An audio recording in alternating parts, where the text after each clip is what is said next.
Hello and welcome to Washington, D.C., where it's family weekend as Georgetown and Fordham look to reboot their seasons in this Patriot League matchup here on Stadium.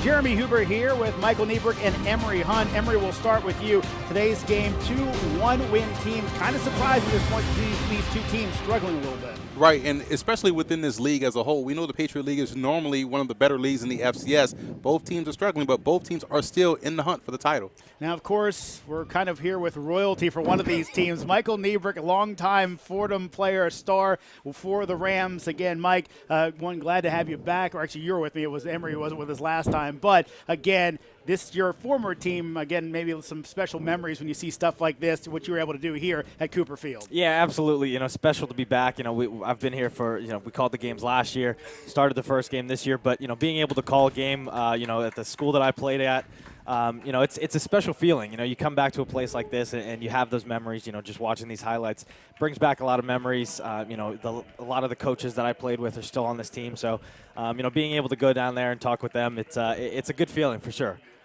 To dig out some of your old memories there as well, Emery. Well, I wouldn't have been able to pick up those blitzes that they were throwing at Mike Niebrick. And, a lot of that stuff we just watched, the accuracy was there, the timing was down pat. He was a really good quarterback, man. I appreciate that. We don't say it for nothing, folks. Let's go ahead. Of course, we talk about a quarterback in Mike. Well, another quarterback, a story here. Georgetown, Tim Barnes started the season for the Hoyas, but again, goes down to injury. We'll see the play right here against Columbia. It struggled beforehand, but Barnes on a scramble again ends up getting hurt.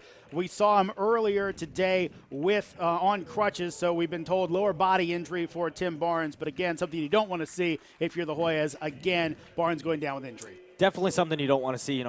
Tim Barnes is one of the unquestioned captains of this team. He has the Joe Ekabachi jersey.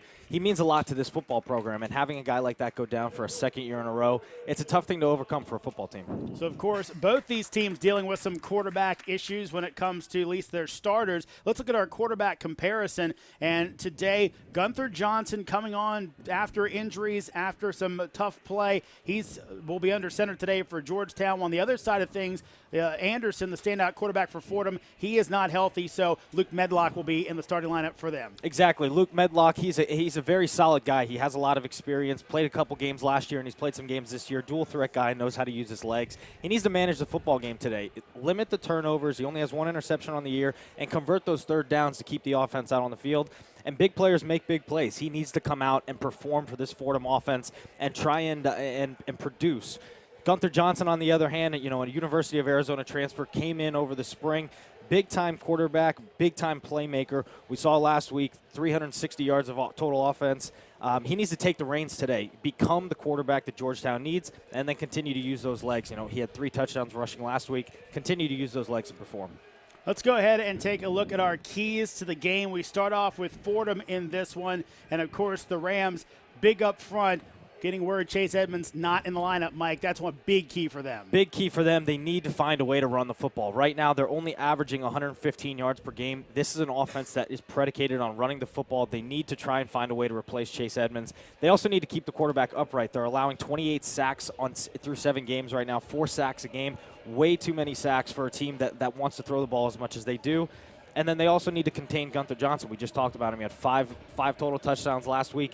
They need to try and find a way to keep him in the pocket and not let him use those legs and try and force him to beat them throwing the football. Let's look at our players to watch for the Rams, and one of the targets can help out today. It's Austin Longy. Yeah, Austin Longy really needs to step up today.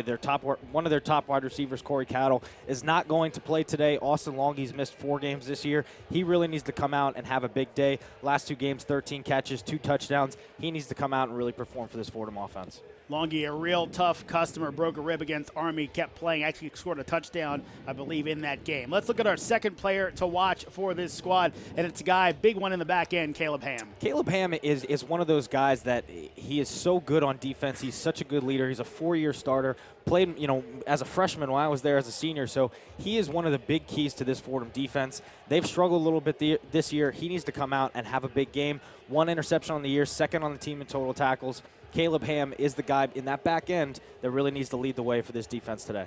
And our third player to watch for this Fordham team, it's Nico Thorpe. Nico Thorpe is another guy. He's played a lot of football in his career. He's a senior. He's played a lot of downs. He struggled a little bit, especially this year in terms of total numbers. He struggled a little bit with some injuries, but he's feeling good. He's feeling healthy. One of those linebackers that really needs to come up and again try and stop Gunther Johnson from running that football. Yeah, Cunningham out of the lineup for the Rams today. A lot of Fordham players dealing with the flu. Thorpe hoping to get some of his old magic back today for Fordham. Let's look at the keys to the game for Georgetown, Emery. Well, you look at Georgetown, it's about consistency. And one consistent part of their game or their football team, in my opinion, has been their defense. And that ties right into the second point, stop the run. They want to make this game, you want to make Fordham one-dimensional. If you can make them one-dimensional with their inconsistent passing game, I believe that's a win for Georgetown. And they have to win the kicking game. That's the other part that since we've been doing these games, defense, special teams have been the hallmark of the Hoyas football team. They need all three of these things to happen if they want to win today. Look at our players to watch in this one for the Hoyas, and we saw him earlier, but he's so nice we're going to talk about him twice. It's Gunther Johnson. Gunther Johnson is the 11th guy on that offense that makes it an 11-on-11 game. When you have a mobile quarterback back there, Mike knows this very well because he's a guy that can get in and out the pocket and make throws on a run. Gunther is also able to do so, and if he can cause problems for that defense, it will open things up in the passing game. One of his big weapons in this game, it's Michael Darius. One of the big-time wide receivers that can go up and make plays above the rim. When you have receivers that are not afraid to go up and make those catches on those 50-50 balls, your entire playbook is open. It doesn't matter the down and distance. You're going to have an opportunity to convert and make plays. I think that's going to be key in this game. Guy that's potential to be one of the best in the Patriot League. Our third player to watch, it's the playmaker in the secondary for the Hoyas, Jelani Williamson. Always around the football. When you're always around the football, that's the guy I want on my team. Defensively, I don't care how big you are, how tall you are, 28 tackles, an intercept, and a fumble recovery for a touchdown. If he gets his hands on the ball today, that's going to be a win for Georgetown. Always does well when the Hoyas can get a turnover out of Jelani Williamson. We've seen it so many times. Well, our fourth member, I should say, of our team today, it's Joseph Nasser. Earlier today, had a chance to catch up with the head coach of the Fordham Rams, Andrew Briner. Coach Briner obviously missing some tremendous players in Chase Edmonds, Corey Cattle, starting quarterback, Kevin Anderson. How are you guys make up the loss of those guys? Who needs to step up here? Yeah, no, we have a philosophy, next man in. The expectation is if somebody goes out, the next man in plays at or above their level. Obviously, very difficult to do when you mention some of those guys that are out. But we've had a good week of preparation. Guys are excited to have increased roles and have to play and execute at a high level. Luke Medlock steps in as quarterback, the senior. What has he shown you in practice in your time working with him that gives you the confidence that he'll be ready to step up and perform today? Yeah, the biggest strength that Luke has outside of physical strengths is his knowledge of the offense. He's been in that meeting room for 3 years. He knows the offense like a starter does. Now the challenge is to go out and execute at a starter level. Coach, final question for you. You guys are on the road for this game, and you close up with 3 straight home games. What do you guys have to do to get the win here, build some momentum, and finish up strong in the home stretch? Out effort and out execute Georgetown. That's the key to victory every week. No easy task. Coach Scarlatta does a tremendous job of preparing his team each and every week, but that's ultimately what it comes down to. Home or away, it's effort and it's execution. Coach Briner, thank you so much for the time. Guys, back to you. Joseph Nasser there with Andrew Briner, head coach of the Fordham Rams. The other head coach today, Georgetown's Rob Scarlatta. Joseph talked to him earlier today as well.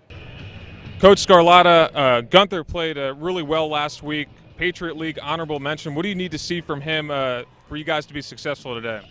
Gunther had a great game last week. You know, what he does is he has the ability to extend plays for us. So all week we talked to him about just being more consistent and getting in the rhythm early in the game. So really looking forward to seeing him play today.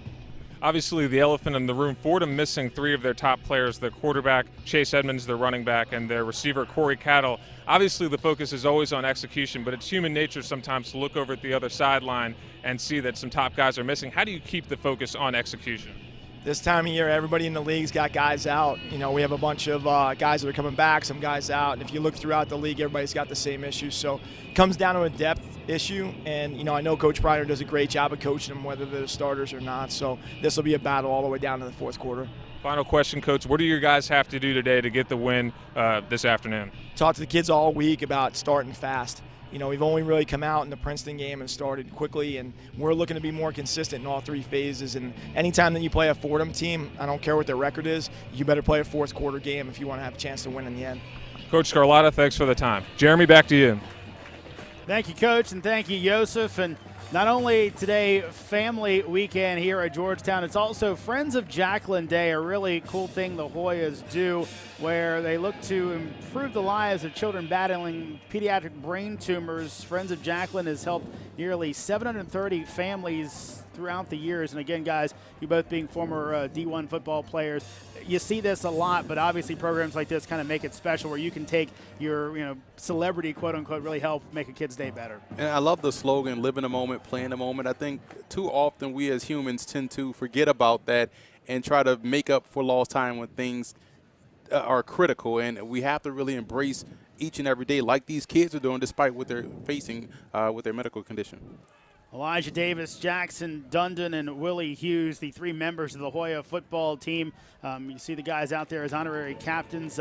We were hearing that maybe some of them may be here today. I believe one of the kids is. You'll see them there on the screen. But, again, a fantastic thing that the Hoyas do, and we'll get more into that later in the broadcast. We'll catch up with the defensive coordinator of the Hoyas, Kevin Doherty, who's really heads up the Friends of Jacqueline program here at Georgetown. Again, such a wonderful thing they do, and we'll hear more about that from him later on in the broadcast. Well, we're going to take a quick pause as we pause for our national anthem.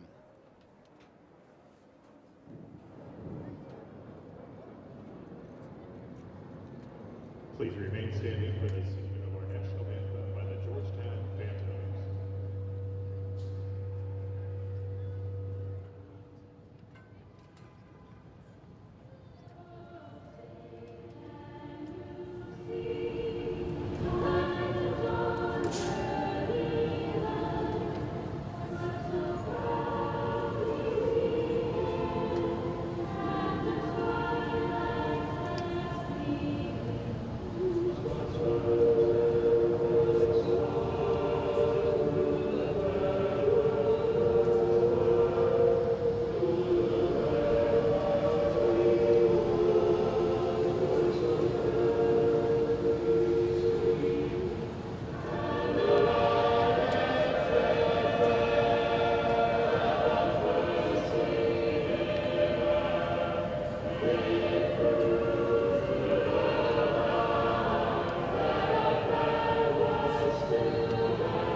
And with that ends our coverage on our Facebook page. If you'd like to watch the rest of the game, go ahead and head on over to Stadium to watch the rest of the broadcast. Again, we end our coverage here on the Georgetown Facebook page and send you over to Watch Stadium to watch the rest of this matchup. Well, almost time for football on the Hilltop, Georgetown and Fordham.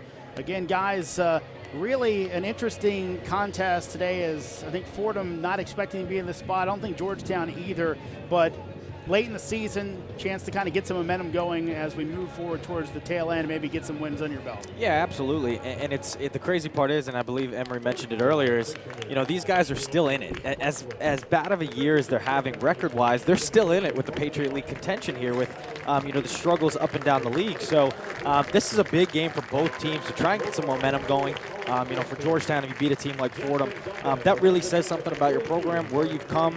And for Fordham in particular, they got to put their foot in the ground and really try and get a win here.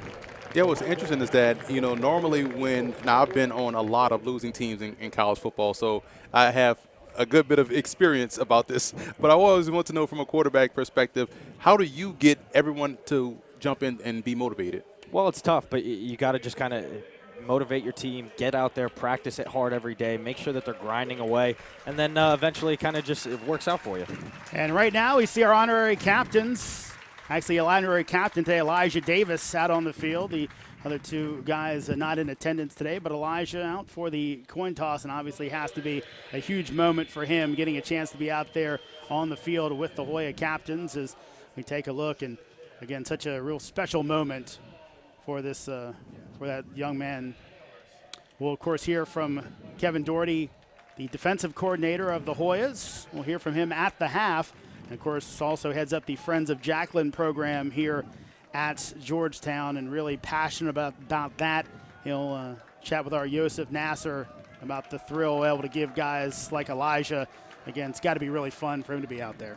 Yeah, you look at him, man, he's just excited. And again, it's what it's all about.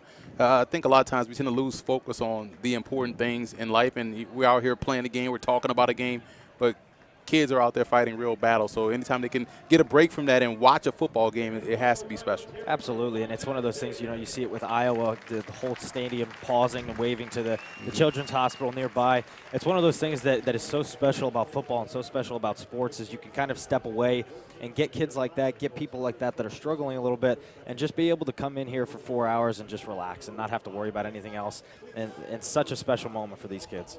Of course, big story in this game is the folks that are not playing for Fordham. We see a lot of talent out there who are not on the field. Starting quarterback, all-conference level, all-American running back, and Chase Edmonds, Corey Cattle, standout receiver, Glenn Cunningham, the standout linebacker. Mike, you had a chance to talk to some of the Fordham folks, and really not only injuries but also sickness running through this team right now. Yeah, there's a flu bug going around the last 10 days or so that they've had a couple of guys get really, really sick. I know a couple of them aren't going to play today because of it, but I think the biggest loss, just talking to the guys, talking to some of the players, is Chase Edmonds. He is their workhorse. He's their All-American, consensus All-American last year. The Jerry Rice Award winner as Freshman of the Year. Back when he was a freshman. This is a guy that is so special and so good at what he does. You see the numbers here. 5,600 career rushing yards. That doesn't include any of his receiving yards or his kick return yards. I mean, this kid is an absolute stud at running back, and losing a guy like that is very, very difficult to replace. Emory, quickly, how do you go ahead and replace? What's the mindset of a team that has that many guys missing in a game? Well, you have to look at it from a positive side as, hey, next man up. I'm getting my opportunity now to play, so here's my chance to show the coaches that, hey, I need more playing time. So those guys that are behind these studs that are out in this ball game, those next guys up get a great chance to showcase what they can do and how they can impact this team. So Fordham won the toss. They take it. Brad Hurst will kick off for the Hoyas. Back deep, it's Caleb Ham and Dylan Mabin for Fordham. Hoyas in the navy blue today, gray helmets, while Fordham in all white with the maroon helmets. Two teams both looking for their second win of the season, and we are underway on the hilltop. It's going to get by Mabin into the end zone. Another touchback on the ledger for Brad Hurst. Take a look at our starting lineups in this game for Fordham, and of course, a lot of new faces. A lot of new faces, a lot of moving parts for this Fordham offense. I think the big key for today, outside of the guys that we've already talked about, is going to be Zach Davis. He's a freshman running back, very explosive kid. If they can get Zach Davis going, they should be pretty good on offense today.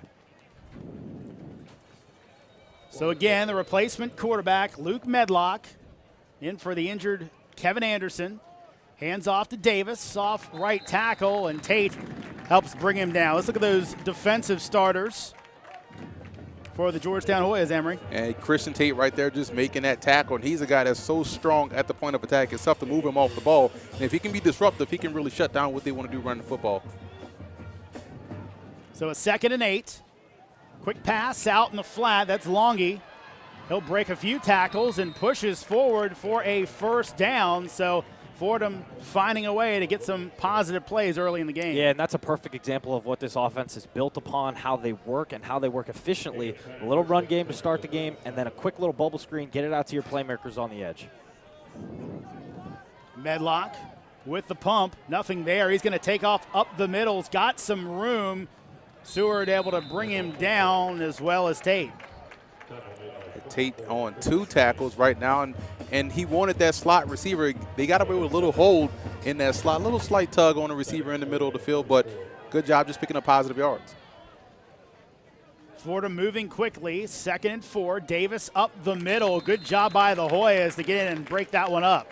Yeah, this Hoya defensive front, they've got a lot of guys up there that are young, playing for the first couple games here over the last few stretches here, and these guys need to really perform today. They need to stop that running game and make Fordham one-dimensional throwing the football. Looks like A.J. Schimmelfennig got in and got the foot of Davis to bring him down. Change the play at the line of scrimmage, looking at 3 yards for a first. Quick pass out in the flat, almost intercepted, but broken up. And again, Jelani Williamson on the spot. Around the football, and that's what we talked about in the open. This is a guy that he had a beeline on that football. I thought he was about to bring it all the way back for a touchdown, but what you saw in that situation, Georgetown was able to press up on the line of scrimmage, made this a tougher throw, and Jelani Williamson was already in position to make that play. And it shows you the athleticism of Jelani Williamson. It was a quick little hitch route. He had the guy open at first, but Jelani Williamson almost baited him to throw that football. He knew that he could get up there and make a play on the ball. Punt by Andrew Mevis. Darius going to let it bounce and takes a Fordham roll out of bounds right around the 15-yard line. So Hoyas will scrimmage from there, 1st and 10. Let's take a look at that starting lineup for the Hoya offense, Emery. Well, big quarterback, we talked about Gunther Johnson, but I'm interested to see how Brandon Williams does in this ball game with the off coverage he's going to see because of the attention paid to Michael Darius. I also want to pass along quick subtraction from the Hoyas. Christian Bermudez actually going to be out today. We're just being told of that before the game. He is not playing, so we'll see what the Hoyas do with that H-back / tight end role. Here's Gunther Johnson. Of course, last 2 games have been pretty big. 5 touchdowns last week against Lehigh. He'll hand off to Alex Vallis, and Vallis is brought down right at the line of scrimmage. Now the defensive starters for Fordham, and Mike, some big faces up there as well. Yeah, some big faces, but again, a lot of moving parts on this Fordham defense. A lot of guys out, but again, it comes down to that secondary. Caleb Ham back there, the 4th-year senior, has a lot of games under his belt. He needs to really perform today and lead that Fordham defense. Second, we'll call it 9. Hand off to Vallis, trying to get to the outside. Cuts it back, then into a wall of Fordham defenders just short of the 20-yard line. I feel like he missed the opportunity to get to the outside there, an unnecessary cutback, but love the play design. Almost a reverse counter play where you have the guy coming back around the short side of the field and following behind your blocker. I just thought that he may have slightly cut it back prematurely because they had a lane outside the numbers. Call this a long 3rd and 5. Both Darius and Brandon Williams out on the field for the Hoyas. Johnson back to throw. Finds Vallis, and what a play right at the sticks to bring him down. Is coming up from his linebacker spot, Lawrence Menya, to make the big hit. Yeah, Lawrence Menya having himself actually a pretty good year. 34 total tackles on the year. 1 interception as a linebacker. He's having himself a really good year for this Fordham defense. Making a big play here, reading the out route. Knows he has that flats coverage. Comes up, makes a good tackle, wraps him up for absolutely no gain after the catch. Really nice play to force a 4th down. Yeah, he's 6'2", 200 pounds, so he's more along the lines of what a strong safety would look like in his defense. Just flat out crushed that route and did a great job bringing him down right at the sticks. So Brad Hurst on for his first punt of the game. High, nice kick, gonna send Longy all the way back to his 20-yard line. Can he find a seam? He can't. Good special teams work by the Hoyas to get down the field and make the tackle. Ramon Lyons in on that one. Yeah, Brad Hurst is a real weapon for this Georgetown special teams. He's a guy who's averaging 42 yards per punt on the season. That was another boomer, really trying to flip the field, and that's big for this Georgetown team with the struggles that they've had on offense. When they get forced into a 3 and out there, they have to have a punter who can now flip the field with a good long kick. And you only have to win 2 out of the 3 fastest of a game in order to win, and if they can win defense and special teams, they got a shot. Davis hit and brought down as the Hoya defense kind of crumples him up after a gain of 4. And it's small swings at the tree, so to speak, for this Fordham team. You have a bunch of new guys at quarterback, running back. You don't have to get it all in one play. Just got to find some level of consistency in your game. Of course, last week, Hoya defense a bit overpowered by Lehigh and their potent offense, though they put up some good points.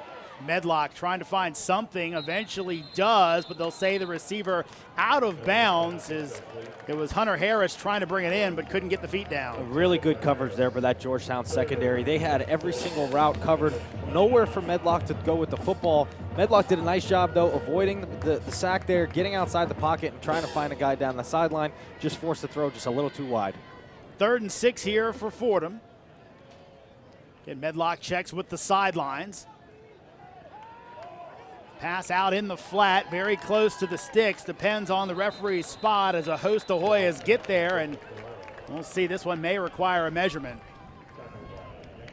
Same situation we saw in the last series where Williamson sort of invited that throw and drove right on the football. And good job not, losing that tackle. He had to climb his back a little bit. He's a smaller guy, but good job bringing him down. Big Joe Ferraro out of Brea, California makes the first down catch. The senior, John Davis, trying to get to the outside, and he is brought down. What a hit coming up from the defensive secondary by Blaze Brown. Blaze Brown absolutely came up there, filled the gap perfectly, saw the jet sweep going outside, knew he had some help back on the inside, which allowed him to really just fly up there and try and make a good, clean tackle, and that's exactly what he did. 2nd and 9 here for Fordham. Of course, on the season, Fordham dealing with weapons being in and out of the lineup. Blitz comes. He's able to avoid the first one, avoids the second tackle. Medlock going to tuck it under, gets out of bounds, and it get right across the sticks for a first down, so making plays with his legs. Yeah, we mentioned it at the beginning of the game that he needs to use his legs. He's a dual threat guy, but he's not a guy that's going to go out there and make a lot of plays with his legs. He's not going to have designed run plays, but a play like this where he gets outside the pocket, has nothing downfield, goes and picks up 8 yards for a first down, that's what this team needs. That's what this offense needs to keep the sticks moving. Medlock, the transfer out of FIU, completed reception after the bobble by Seawright all the way down inside the 35 to the 31. Yeah, and that play right there was a staple of this Fordham offense. It brings back so many memories watching this team play. They were reading the linebacker there. Medlock saw him come up, tight end got behind him, quick little dump pass for a big game. Officials timeout.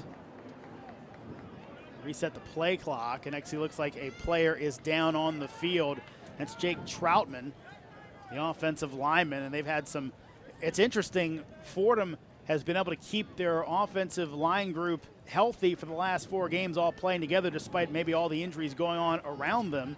Though they moved some guys around a little bit. Dominic Lombard was playing center. He was, of course, is playing center. He was formerly a guard. Ben Hartman was the center the last 2 years. He's moved out as well out to the guard spot. So a little bit of movement up front for Fordham. But, again, that's been one of the few constants for them when they've dealt with so many injuries this season. Again, out of the shotgun where we'll see Medlock all day. Hands off to Davis. Finds nothing there, but second effort gets him for a gain of 3 to 4. Yeah, an offensive line play, we all know this, that it's a position or unit that relies on consistency and continuity. And when you're moving guys around, you don't know what the guy next to you can do, and it's tough to really feed off that guy and develop that cohesiveness. So not surprised that we're seeing their running game sort of struggle this season. 3 wide receivers, again a run up the middle. There's Davis trying to pick his way through, can't find much, minimal gain. Let's send it down to our Yosef Nasser. Well, this season hasn't gone as some Georgetown fans might have hoped. It has been a great opportunity for some young players to get some significant playing time, and Coach Rob Scarlatta has been really impressed with some of these guys, particularly 3 freshmen on the defensive side. Starting linebacker Wesley Bowers, according to Coach Scarlatta, is one of the best young players that he's ever been around. Defensive lineman Owen Kessler, another freshman, Coach Scarlatta said about him, he's got to get bigger and stronger, but he's a really talented kid, and Coach Scarlatta is really impressed with the way that he's been able to step in and perform on the defensive line. And finally, freshman Duval Paul, Coach Scarlatta said about him, he has a huge ceiling, he's a really physically gifted and tough kid. We'll certainly have to keep an eye on those guys today. We'll see how they progress today and throughout the season. Guys, back to you. And the big completion to Austin Longy ends up moving the sticks for Fordham, and we'll have a timeout by the Hoyas trying to figure out what's going on here. Hey, good job by Longy, just working that that slot position, and he's going to sacrifice the defender right there, cut him up, split this second defender in half with a nice juke move, and pick up the first down. Yeah, this is a kid who has a lot of explosiveness, a lot of that shiftiness that you like to see in a slot receiver. You know, one-on-one, having a little flat route out there. Very, very hard to stop with a guy of that much quickness. Go ahead, Emery. The fear in the defender's eyes when you see a guy that quick, just in space, like, man, please just don't make me look foolish. And it's one of those things that as a defender, you just know it's like, I'm in trouble here. Of course, the series history, Hoyas trail it 38-22-3. Of course, the team's playing a lot, and actually last Hoya win coming back in 2011. So it's been a while for the Hoyas, though the last 2 years have been close ones. Of course, they lose a close one up at Rose Hill last year, 17-14. Then really kind of a surprising game against Fordham where they kind of went back and forth, big plays, all sides. Long kickoff, return, set up Fordham for a touchdown. Hoyas throw a pick at the goal line, would have tied the game. So here we go. First down for Fordham as Medlock checks the sidelines, changes his play. As looking at a 1st and 10, ball just outside the 10-yard line. Davis hit and brought down, minimal gain as he'll get it just inside the 10. Yeah, what Davis is doing right now from a freshman standpoint, I'm impressed with. He's not trying to do anything outside of what the play is designed to do. Just stay on track. Eventually, things will happen for you. Just don't fumble the football. Just stay on track, stay on pace, and eventually you'll have success. 2nd and 7. Need to get it down inside the 4 for a first down. You see right moving around. Pass out in the flat, incomplete, looking for Longy and just not there. And Medlock had Longy out there in that flat again. Another little quick out route by Longy from the slot position, that one-on-one man coverage. We said it before, a guy with that much quickness, that route is almost impossible to stop. Medlock's just got to hit him there, and he's got a walk-in touchdown. I mean, you see it here, just wide open there, one-on-one, man-to-man coverage. You're not going to stop that route, and Medlock's just got to put a better ball out there. Chance for the Hoyas to stand up and hold them to a field goal. Let's see if they can do it. 3 wide receivers to one side for Medlock. The FIU transfer looking to his left. Nothing there. Gets outside. Can he find someone? He is going to find some Hoyas as they knock him out of bounds. Get what you asked for, get it because you asked for it. And he asked for that hit on that one because he held the football a little bit too long. At some point, you got to throw that ball away and live to play another down because he tried to put the defender in no man's land like he did on the previous play in this series. But Georgetown was able to stay true to what the defense called and was able to get him on the ground. Absolutely. And one of those plays, if you're Medlock, it shows the amount of games that he's played, the experience that he has. I saw him looking back towards the middle of the field there. I thought he was going to try and force one in there, but a senior quarterback has a lot of experience. Just took the out-of-bounds play on that one. Mevis bangs it through. Now another Fordham lineman getting up slow. So, again, that offensive line has been pretty solid for Fordham as of late, but getting up slowly there. Anthony Coyle, the left tackle, so that's an injury you do not want to see if you're the Rams. But Fordham now on top 3-0 with 6:05 left to go in the first quarter. Yeah, if you're Fordham, you definitely don't want to see Anthony Coyle go down. You know, he's a preseason all-league pick, having himself a really, really good year, protecting the quarterback's blind side there in that left tackle position. So hopefully he can just walk that one off and get back in the game here. Of course, that last meeting, we referred to it earlier, 17-14. That was a game played by Luke Medlock as Kevin Anderson was the starting quarterback for Fordham, was suspended that game. Medlock, actually a decent game, had 2 touchdown passes, but he left the game as well with a concussion. So really they were kind of down to their last quarterback, if you will. A lot of quarterbacks, though, if you look up and down this Fordham roster. And it's funny, Mike, talking to some of the folks over there, I asked, you know, you've got between your top 3 quarterbacks and Anderson and Medlock, they're all transfers. But they say, look, it's kind of the system, the one originally started by Joe Moorhead. Guys like playing in this, so if they leave a school, Fordham's going to be on their list. Absolutely. It's one of those things, you know, when I left UConn, you know, I went to UConn for this system. That's what Coach Moorhead was running when I committed there. And when I decided to transfer, he was the first person I called because this offense is so explosive and so much fun to play in as a quarterback. Short kick. Ellsworth's going to pick it up on the bounce just outside the 25-yard line and brought down short of the 30 around the 27. So Hoyas will scrimmage from decent field position as they look for their first score of the game. And this is going to be an interesting drive for me personally. You know, I know Coach Scarlotta preaches running the football, but you finally found a guy in Gunther Johnson that can make plays. When you run the football and you just hand it off to Alex Vallis, you kind of take Gunther Johnson totally out of the equation there. I kind of want to see him open it up a little bit and let the guy start slinging the ball around the field a little bit and making plays with his feet. Because one helps out the other. Absolutely. And his running ability will open things up for Vallis, you know, to get things going. So I definitely agree with you.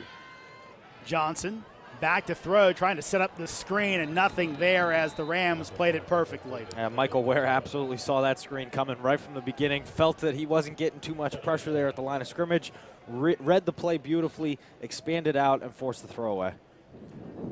Of course, last week, Gunther Johnson, 13 rushes. He's put up some great numbers in just his really 2 games of true work. And you look at Gunther Johnson, what he's been able to do, 48 non-defensive points since Johnson came in the second quarter versus Princeton. And not nearly, that was about the number they'd had all season before that. He's going deep here, and this is going to be incomplete as 2 receivers in the area and not the prettiest of balls in the direction of Jim McLaughlin.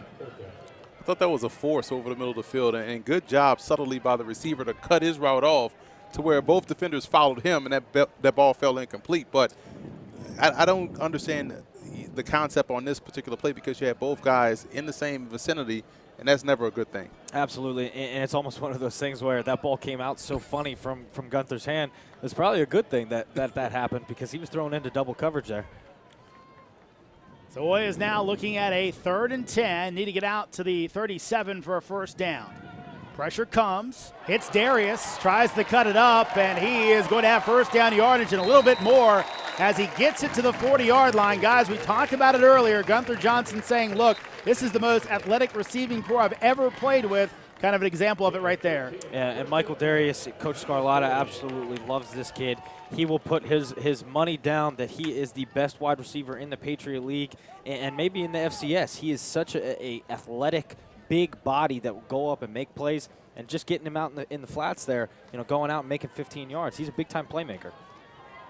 Johnson keeps. Now that quick throw out in the flat as he finds Harrell, and he will get banged down hard at the sticks, but he should have first down yardage. And that particular play design, we saw earlier in the season, Georgia Tech give Tennessee problems with that when they're pulling 2 guards outside.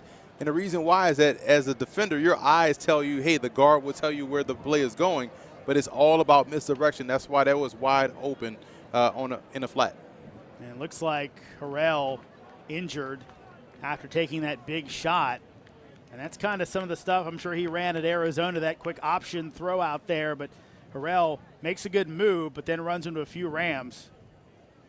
He took a shot in the midsection. That never feels good. Yeah, it's a really nice play there by Jesse Bramble, the cornerback there for Fordham. You know, coming up and making a clean hit, lowering his shoulder, delivering it right in the midsection. But that's definitely one of those hits that you take, probably, you know, get the wind knocked out of you, get those ribs hurting a little bit. But overall, really nice clean hit by Jesse Bramble there. And 2 back-to-back positive plays, and for an offense like Georgetown, you kind of want to string together positive plays after one another to get this offense moving. Absolutely, and the last couple plays, you know, it's what we expect to see with a guy like Gunther Johnson at quarterback. Get him outside the pocket, let him use his athleticism, use those legs, and then get it out to his experienced and really savvy wide receivers that are just going to go out there and make plays for him. And you see Harrell doing a great job walking back, and he's a big-bodied receiver. We talk about Darius, a big-bodied wide receiver. So they got guys that you don't have to really go deep down the field to get them involved. You can throw short passes and they can make things happen.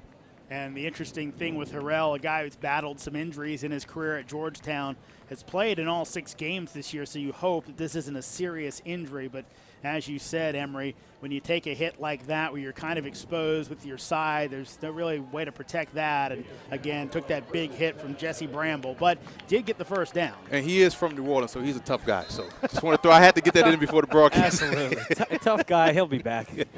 Hoya's in the pistol. That's Vallis behind Gunther Johnson. He'll hand it off. Vallis trying to pick his way through and lunges forward for a gain of 3. I like that play design. These last 3 plays have been I can only imagine what's going on from Fordham's perspective. Like, they're keeping them off balance. A nice delayed draw there right down the middle. So mixing up the plays, getting the offense some positive things going on, and keeping that defense off balance is why they're moving the ball. And it gets your offense into a bit of a rhythm, too. When you start mixing stuff up, start finding a little bit of success, now you get into a rhythm, especially, you know, as a player and as a play caller. 2nd and 7 here. Need to get it out to the 40 for a first down. Johnson looking deep. Now pulls it down. Flag goes down. Likely a hold as he gets positive yardage, but it will come back. Yeah, it looks like their big D tackle there, Manny Adieye, came in, put some pressure on, maybe got a little bit of a hold in there. Going to force the Georgetown offense 10 yards here. It's the first negative play we've seen on this series. Number 66, offense.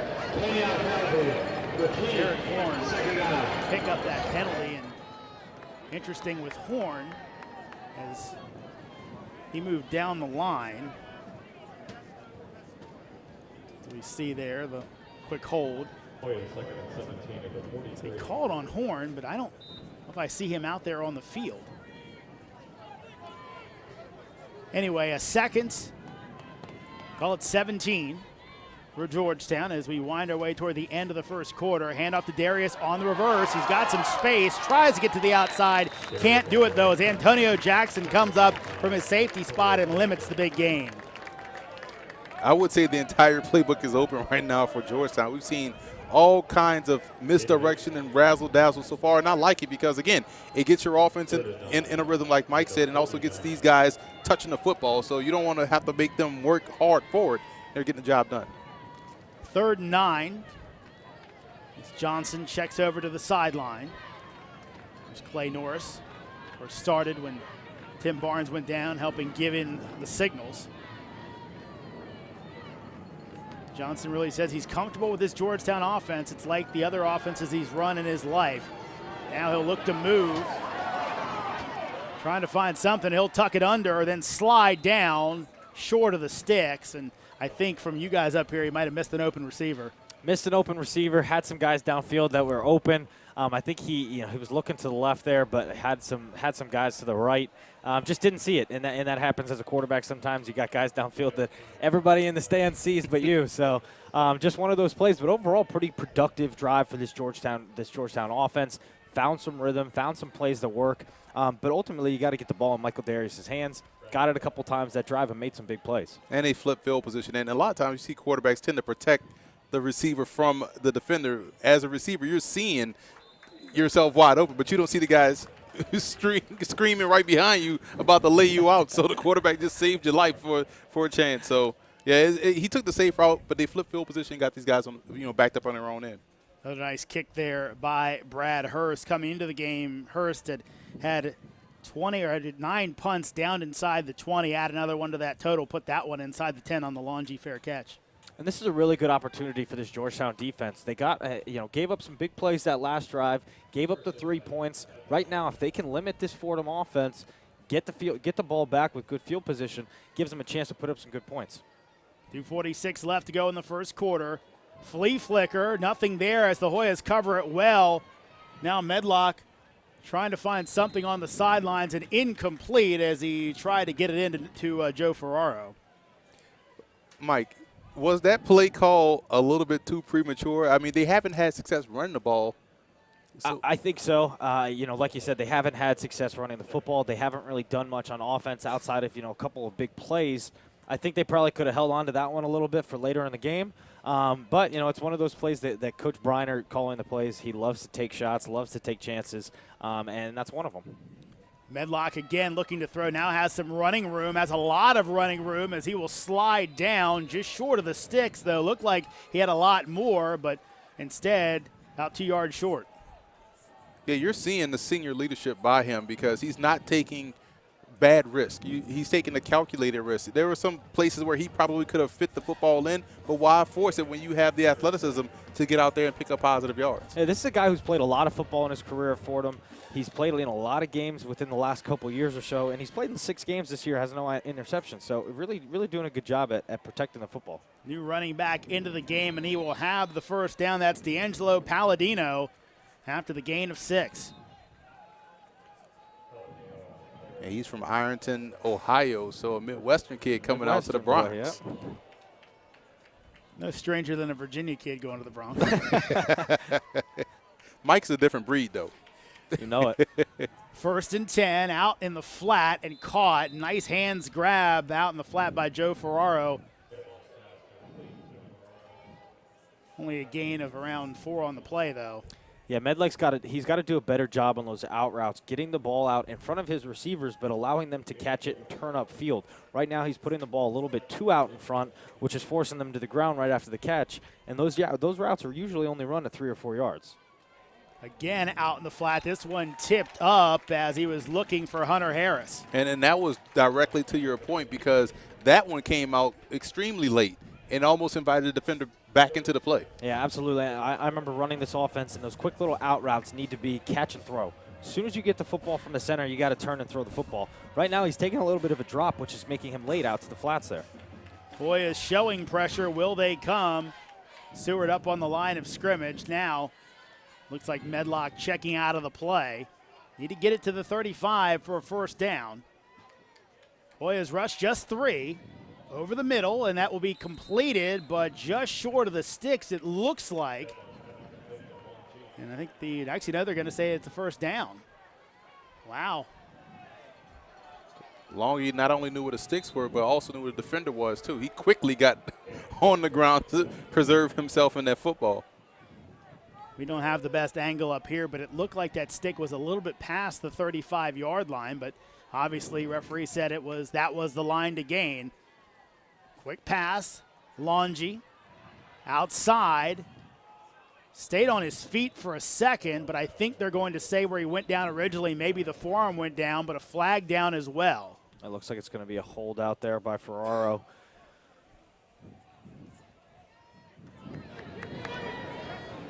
I feel like we're seeing both teams kind of feel each other out right now this entire 1st quarter.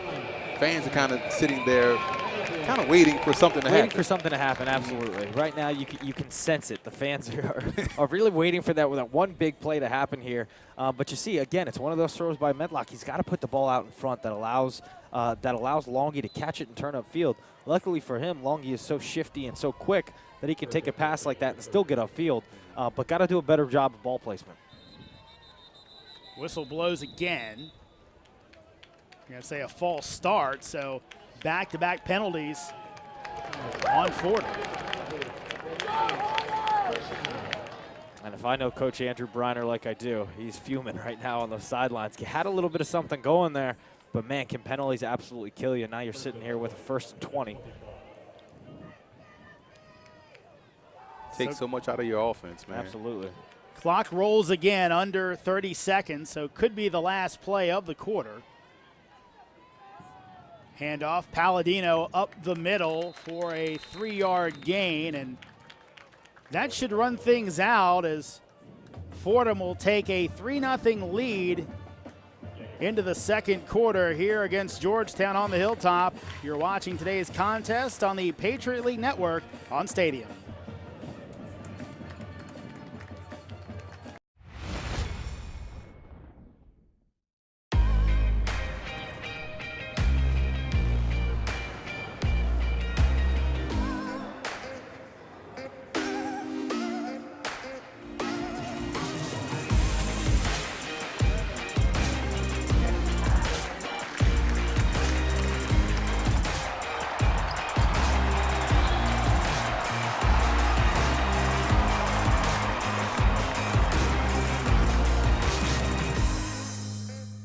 You make your own way. You chose New York to test yourself. You don't see obstacles, you see opportunities.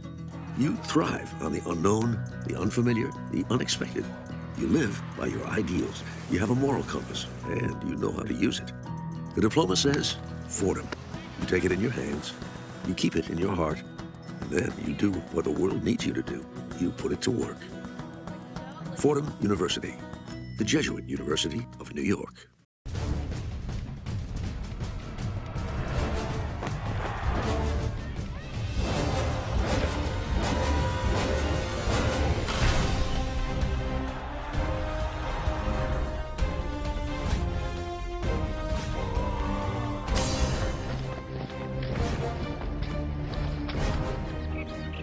The Patriot League, today's scholar athlete, tomorrow's leader.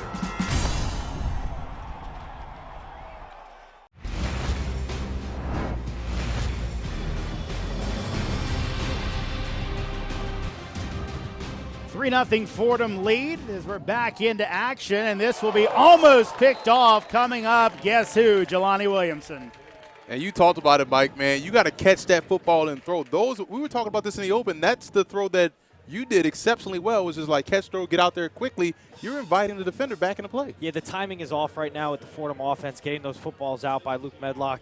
But overall, I mean, Jelani Williamson's quickness, breaking on these routes, breaking on these hitch routes, these comebacks, I mean, it is just incredible to watch him and the fast cuts that he's making. 3rd and 16, Medlock looking deep. Now he'll go short as he gets Seawright, but Seawright takes a big hit from Cameron Seward to bring up 4th down. And Cameron Seward saw that one coming the whole way. He had the flats. That was his responsibility. Saw Seward coming out there and just laid the boom on him as soon as he caught that football. Really nice job by the Georgetown defense so far in this game, forcing Fordham, forcing everything in front of them. Fordham is a fast-paced, quick strike, deep ball kind of offense. And right now they're forcing everything in front of them.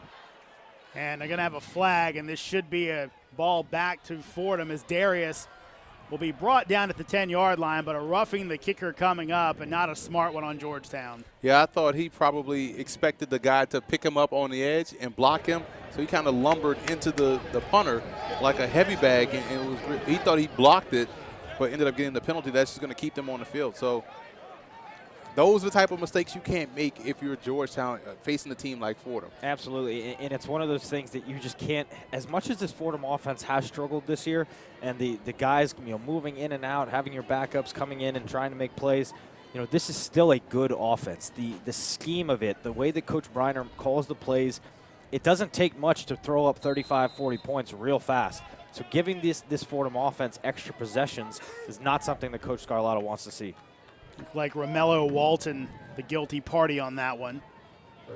So Fordham, extra life on this drive as they'll now snap the ball from their own 47-yard line after the Hoyas had stopped them on a 3rd and 14. Blitz comes. Medlock gets away from it. Now he'll throw it out of bounds to avoid the sack. He almost got in the trash can in the bench over there. Like, that's pretty impressive. Showing off that accuracy. Right. Butch Jones would be proud of that one. Exactly, the turnover can, man. Turnover can. So a 2nd and 10. And interestingly, Mike, we kind of talked about this. They're down receivers, too. Obviously, Corey Cattle. Haven't seen Jonathan Lumley today. We're assuming he's part of the sick crew as Longy almost gets out of it, somehow gets spun down, but still with a gain of 5. Yeah, and not having Jonathan Lumley, this is a guy who's having a breakout year for the Rams. As a junior, has 33 catches, 426 yards of receiving, having himself a really good year. And like you said, I'm assuming it's one of those guys with the stomach bug, because definitely didn't see him on any kind of injury reports coming into this game. So 3rd and 5. Can the Hoya defense stand up again? Medlock out in the flat. Longy makes the catch. Gets by his defender, still on his feet, and eventually brought down at the 35-yard line coming up after missing the first tackle. It was Ahmad Wilson making the second one. Tackling that kid in open space, one-on-one, going to be very, very difficult for anybody at this level of football in the FCS here. Just so shifty, that first cut there, and just absolutely nothing that Wilson could do to stop Longy on that one. He caught Wilson guessing on that play and was able to get that separation he needed to be that wide open in that situation. They hadn't done anything outside of that particular play in that situation, so why would you think they were going to do something different? And you left it wide open. Davis with the 3-yard gain on 1st down. Really, at this point, Fordham not doing much in the run game, but just enough to keep the Hoyas honest so they can throw against them. 2nd and 7, we'll call this one. Fake the run, now out in the flat and lunging forward close to the sticks, but not quite there. It was Noah Nix. Yeah, good job defensively. That's a play where you're hoping that your defensive backs play great leverage and keep things funneled inside. They did a great job there and not allowing him to get the first. Yeah, and you said it right there. Blaze Brown did an excellent job taking on that block and funneling the wide receiver back down the field, allowing them to make a quick tackle on it. So Medlock checking over that Georgetown defense. He'll look to throw. Longy again. He's already having himself a banner day. Spins off 3 tacklers, then gets brought down across the 15-yard line. Big gain for Austin Longy. He had enough time there. What more can you say about Right, this kid? exactly. I mean, I'm more surprised at the play call. It's a slot quick out right there. And we've seen this 5 times already in this ballgame. Really taking advantage of that quick out from Longy. And Georgetown's defense has done nothing so far to counteract that play. So again, a 1st and 10 for Fordham, looking to make this a 2-score game. We haven't seen pressure yet from Georgetown. Medlock again looking out in the flat, and again, this time not brought in by Joe Ferraro, as had trouble with that same route earlier in the game. Yeah, it's one of those passes. You know, I've said it a couple times now. Medlock needs to be more accurate with those throws. Even the ones that Longy has caught, he's forcing Longy to turn back in and make a catch instead of throwing the football out there, letting him catch it and turn up the field. This one, he just threw it again, just a little too far out. Now a 2nd and 10 for Fordham. We mentioned Medlock, FIU transfer. He'll look in the corner for Longy. That one way out of play and can't connect. So that time, instead of going out in the flat, but now a whistle blows quickly. You see what the referee talking about there? It was looked like a player's helmet came off there. It looked like Duval Paul had his helmet pulled off. So, of course, he will have to leave the game. Good eyes there, Mike. Quarterback eyes. Always looking out. Sees the whole field. Georgetown football, long and lengthy history, all the way back in the 1800s. He started in the middle of the season. Yeah, well, decided, you know what? Weren't so long back then. College football needs us, you know. Here's Medlock again looking to his left. Nothing there. Now trying to direct some traffic, and again overthrows his receiver, Joe Ferraro. So the Hoya defense holds on 3rd down. That's a huge stop for this defense, because we've seen them work the slot, and anything they try to do deep down the field outside of the tight end pop pass hasn't been successful. So good stop right here, forcing the field goal. Yeah, and one thing I've noticed, especially throughout this past drive here, is Georgetown's defense is playing very soft in the secondary. They're giving Fordham those quick little 5-yard outs, those 10-yard gains. They just don't want to get beat deep. Mevis's kick is up, and his kick is good, so Fordham adds to the lead, but still just a 1-score game as the Rams up by a count of 6-0 on Georgetown. And I think if you're Georgetown, you kind of have to feel good in the sense that, you know, Fordham's got deep in your territory twice. You'll be able to hold them off. Absolutely. You're feeling real good right now if you're Georgetown, especially on the defensive side of the ball. Again, we just mentioned it, not giving up any big plays, only giving up 6 points so far. I mean, they're still 1 touchdown away from taking the lead here, doing a really nice job up front, forcing them to throw the football and then keeping everything in front of them. See some highlights from Fordham on offense, and really made a few big plays, and a lot of them have involved that guy, Austin Longy. They're on that same speed out that he's running, and he's making guys miss in space. He's done it consistently. And I'm not a big guy on arm strength. I think it's a good to have, not a need to have. But you're seeing on some of these throws, if you're going to be late, you better have the arm to make up for it, and he doesn't. So it's going to be at some point in the ball game where the Hoyas will get a good read on one of those passes and walk right into it, and then walk right into the end zone. Yeah, the way that that it's going right now with Jelani Williamson there, he's begging for a couple more of those throws. He's going to end up taking one back to the house. Hoyas would love to have a big play like that. Add on to what's been a pretty resurgent offense as of late, though a lot of that late in games. Mevis's kick, low liner that Ellsworth's going to let bounce, and it gets by him into the end zone. So touchback, and the Hoyas will start from their 25-yard line. This is where I would expect to see some trickeration offensively from Georgetown. Now you want to answer, get that quick strike. You see your defense can play on a backed up field and play on short notice. I would try to go deep down the field in this situation to take advantage of a defense, I think, in Fordham that's pretty lax right now. Yeah, I think it's perfectly said right there. It's a perfect time in the game, great situation where you know your defense was just out on the field for a little bit. You need a little bit of excitement going for your football team right now. Maybe you run a couple of plays, get a first down, and then you try and take a shot. So the big play guys out there for the Hoyas, Darius and Williams next to each other, the bottom part of your screen. Hand off to Vallis up the middle for a gain of 3. And if they can get their ground game going, again, we haven't seen Guthrie Johnson take off just yet, but if he takes off once, I think that makes things easier for Vallis. So hopefully we'll start to see these guys make things happen, start to complement one another. Absolutely, and right now that Fordham front four just has their ears pinned back, trying to block up those gaps and not let anything through, and so far doing a really nice job against this Georgetown running attack. Luke Morris out there as well for Georgetown, the senior out of Honolulu, Hawaii. Possession type guy. Fake the handoff. Johnson looking deep, now settles over the middle, and a catch made out to the 50-yard line by Luke Morris. It's a heck of a job right there by Morris, going up and grab it. The defensive back had no clue where the ball was as hand back there, the free safety. He kind of got lost in the sauce a little bit, but good job by the receiver going up and making that grab.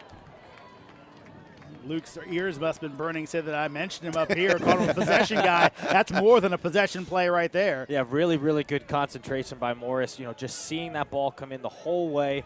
And like you mentioned, Caleb Ham back there had really good coverage, just couldn't get his head turned around. Here goes Vallis trying to get to the outside, and nothing there. Slow developing play, and Fordham all over it. And this is something that I was going to mention prior to that pass, is that because of Georgetown's offense, we slowly start to see those safeties. Now it's becoming an 11-man box as opposed to a guy back deep, and they're begging Georgetown to take advantage vertically because of it.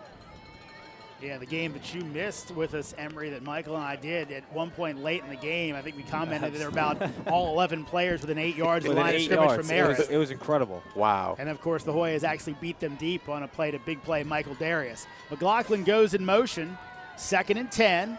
Johnson, quick throw out to Williams, and it's going to be incomplete as he couldn't make the catch with the defensive back Dylan Maben all over him. Yeah, really nice job there by Dylan Maben, staying in coverage here, this one-on-one press coverage, saw the route coming the whole way, came up, made a great play without getting a little too handsy, avoiding the pass interference. Really nice job there by Maben, and this is a guy who has 16 pass breakups on the year, make that 17, leads the team, and up there in the country in terms of breaking up throws. You can see why. He's 6'1", he plays 6'1". Good length right there to get his hand in there, disrupt their reception. So now 3rd and 10 for the Hoyas, trying to keep this drive alive. Pressure comes, and Johnson gets lit up back inside his 40-yard line. Tried to escape the pocket and could not do it as he takes a huge hit coming off the edge.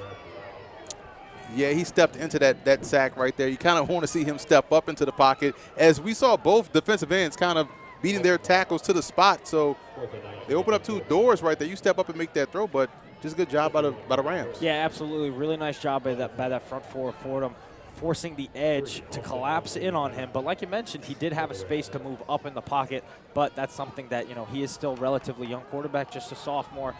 Yes, he's a transfer from Arizona, but that's something that comes with game experience, being able to move up in the pocket and avoid a sack like that. Jeremy Imparati with that huge hit, and here's the punt by Hurst. Not as good as some of the earlier ones, and takes a Fordham bounce. So the Rams will start from inside their 30-yard line. And, yeah, back to that play. Good grief. I mean, that's exactly the nightmare for a quarterback, where you try to escape the pocket and you see that defensive lineman right in your face. Yeah, absolutely. And it's one of those things that it's actually kind of funny how he read that play, because he's a right-handed thrower. His blind side's to his left. So he felt the blind side coming but couldn't see his front side. Usually it's the opposite way around. You turn around to avoid that front side sack, and you end up just getting blasted by your blind side. Yeah, quarterbacks hate front side pressure because you see it coming. Absolutely.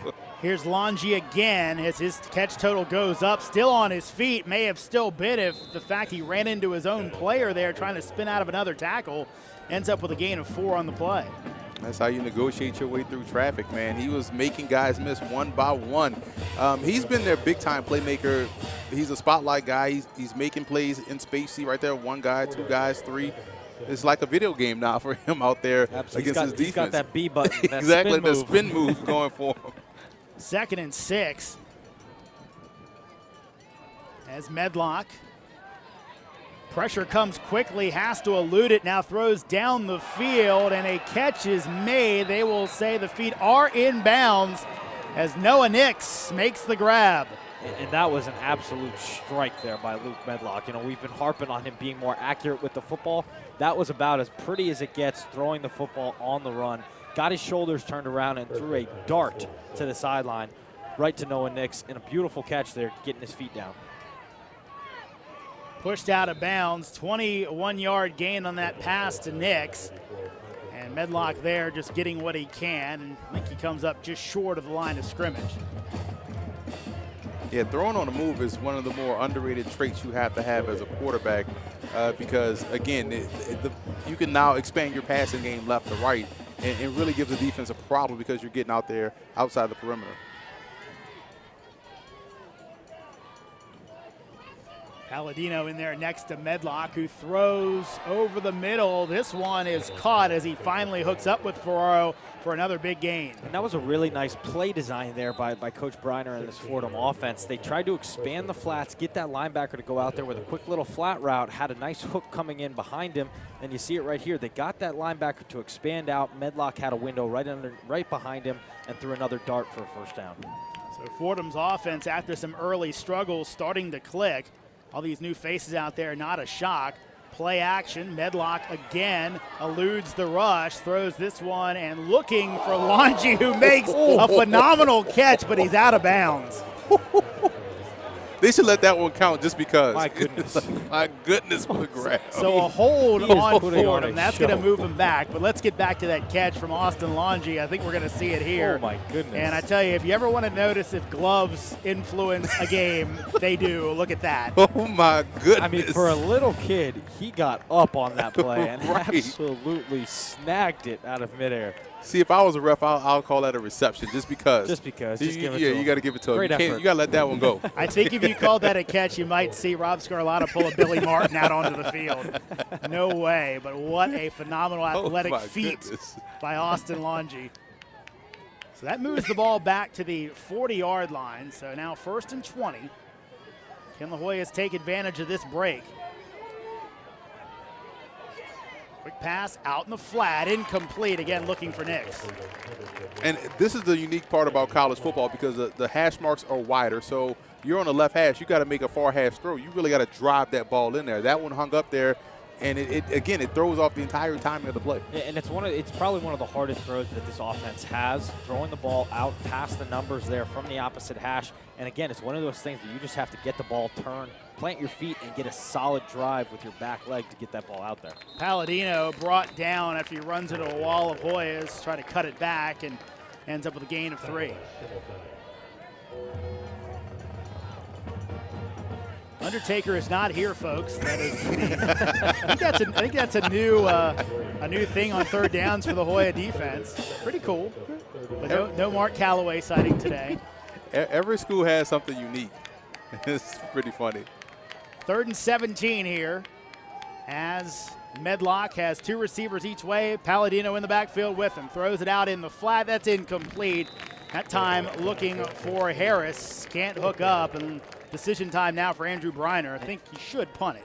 Should punt it, but really nice job there by Ahmad Wilson, expanding out into the flats. That basically closed that entire window off for Luke Medlock. Had he not gotten out there that fast, he actually had the comeback open. But when you got a linebacker that expands out there, it makes it an extremely difficult throw that requires a whole lot of touch and honestly a very, very slim chance of completing. So really nice job there by Wilson forcing that errant throw. Yeah, you're dead on, partner, with that one because he expanded his own responsibility and took away that window. And normally you see guys keep their eyes focused on the backfield, try to make a play up front and leave that window open. Good job defensively. So Mevis will come on to punt, and now the play clock has expired. So this will actually.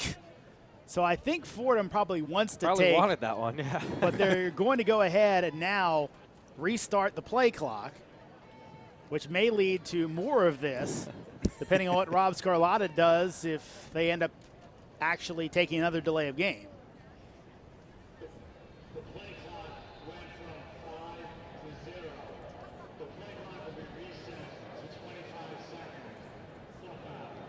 Okay, so a skip ahead in the play clock.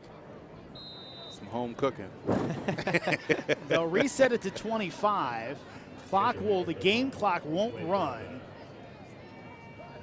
So let's see what Fordham decides to do here. And it looks like they're willing to go ahead and take delay again because their up backs just kind of standing there.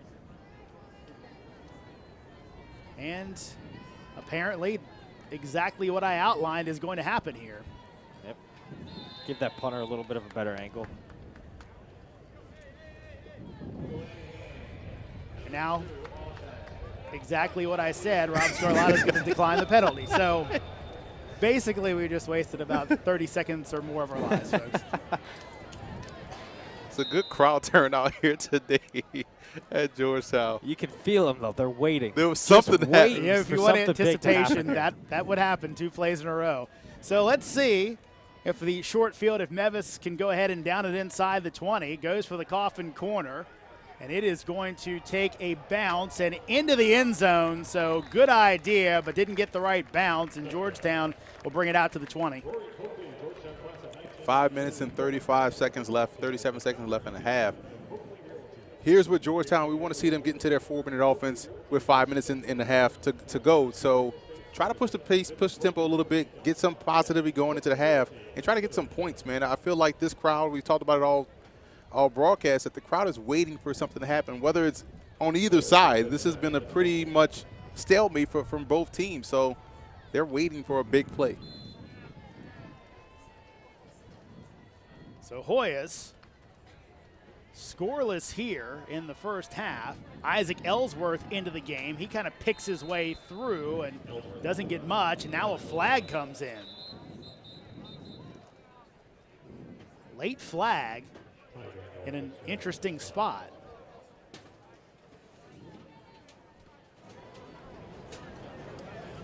Wow, so an illegal chop block called. But it came really late in the play, guys. Yeah, and that makes me wonder if it was a situation where guys are falling over and, you know, you just kind of get pushed on someone. See if we can tell from the replay.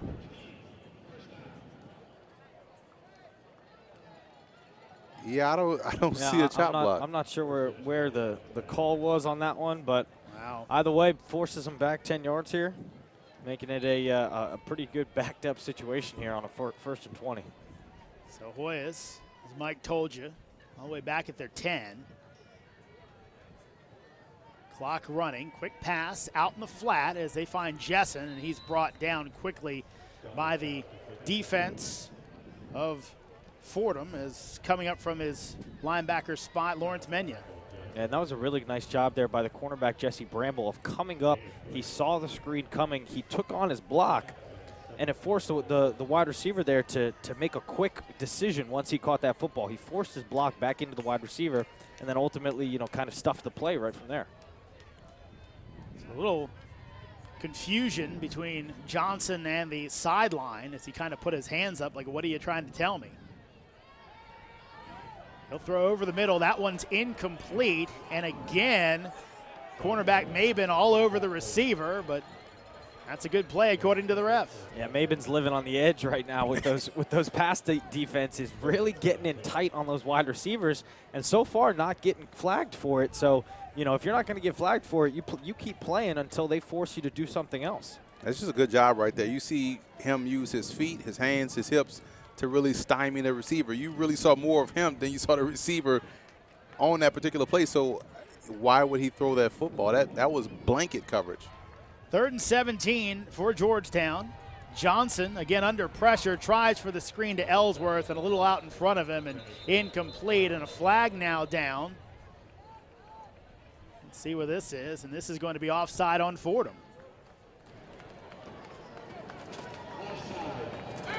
So Fordham must have lined up in the neutral zone on that one. And that is a crucial mistake where they'll give Georgetown another chance, albeit long sticks. And those are the kind of penalties that drive you absolutely crazy as a head coach, as a defense coordinator, offense coordinator. It doesn't matter.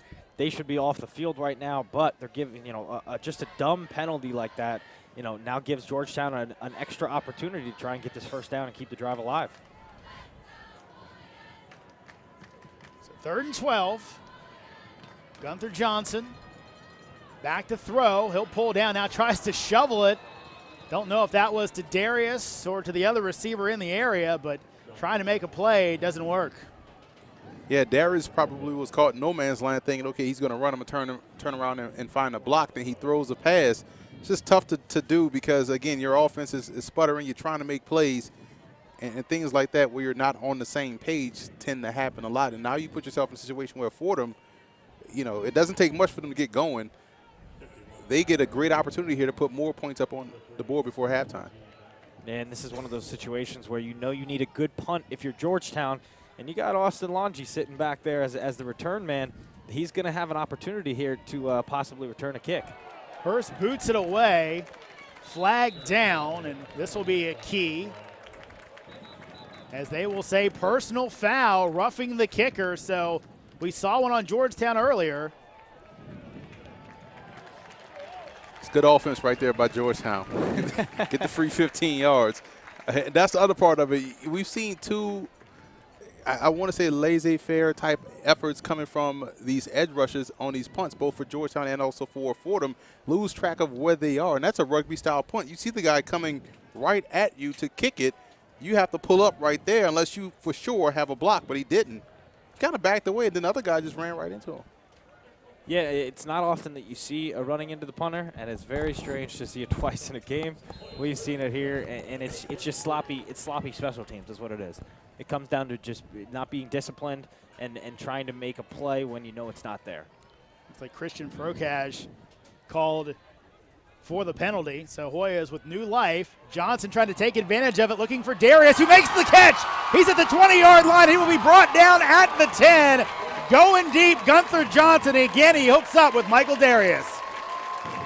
Just an excellent throw. He put everything he had into that deep ball. And yes, it was a subtle push-off, but great job by Darius to make the catch. And I was just going to say right here, you see a subtle push-off that Darius gets away with. But those are the kind of things that receivers, especially a guy of his caliber, can get away with because they're not fully extending those arms and making it blatantly obvious. Carl Thomas now in at running back.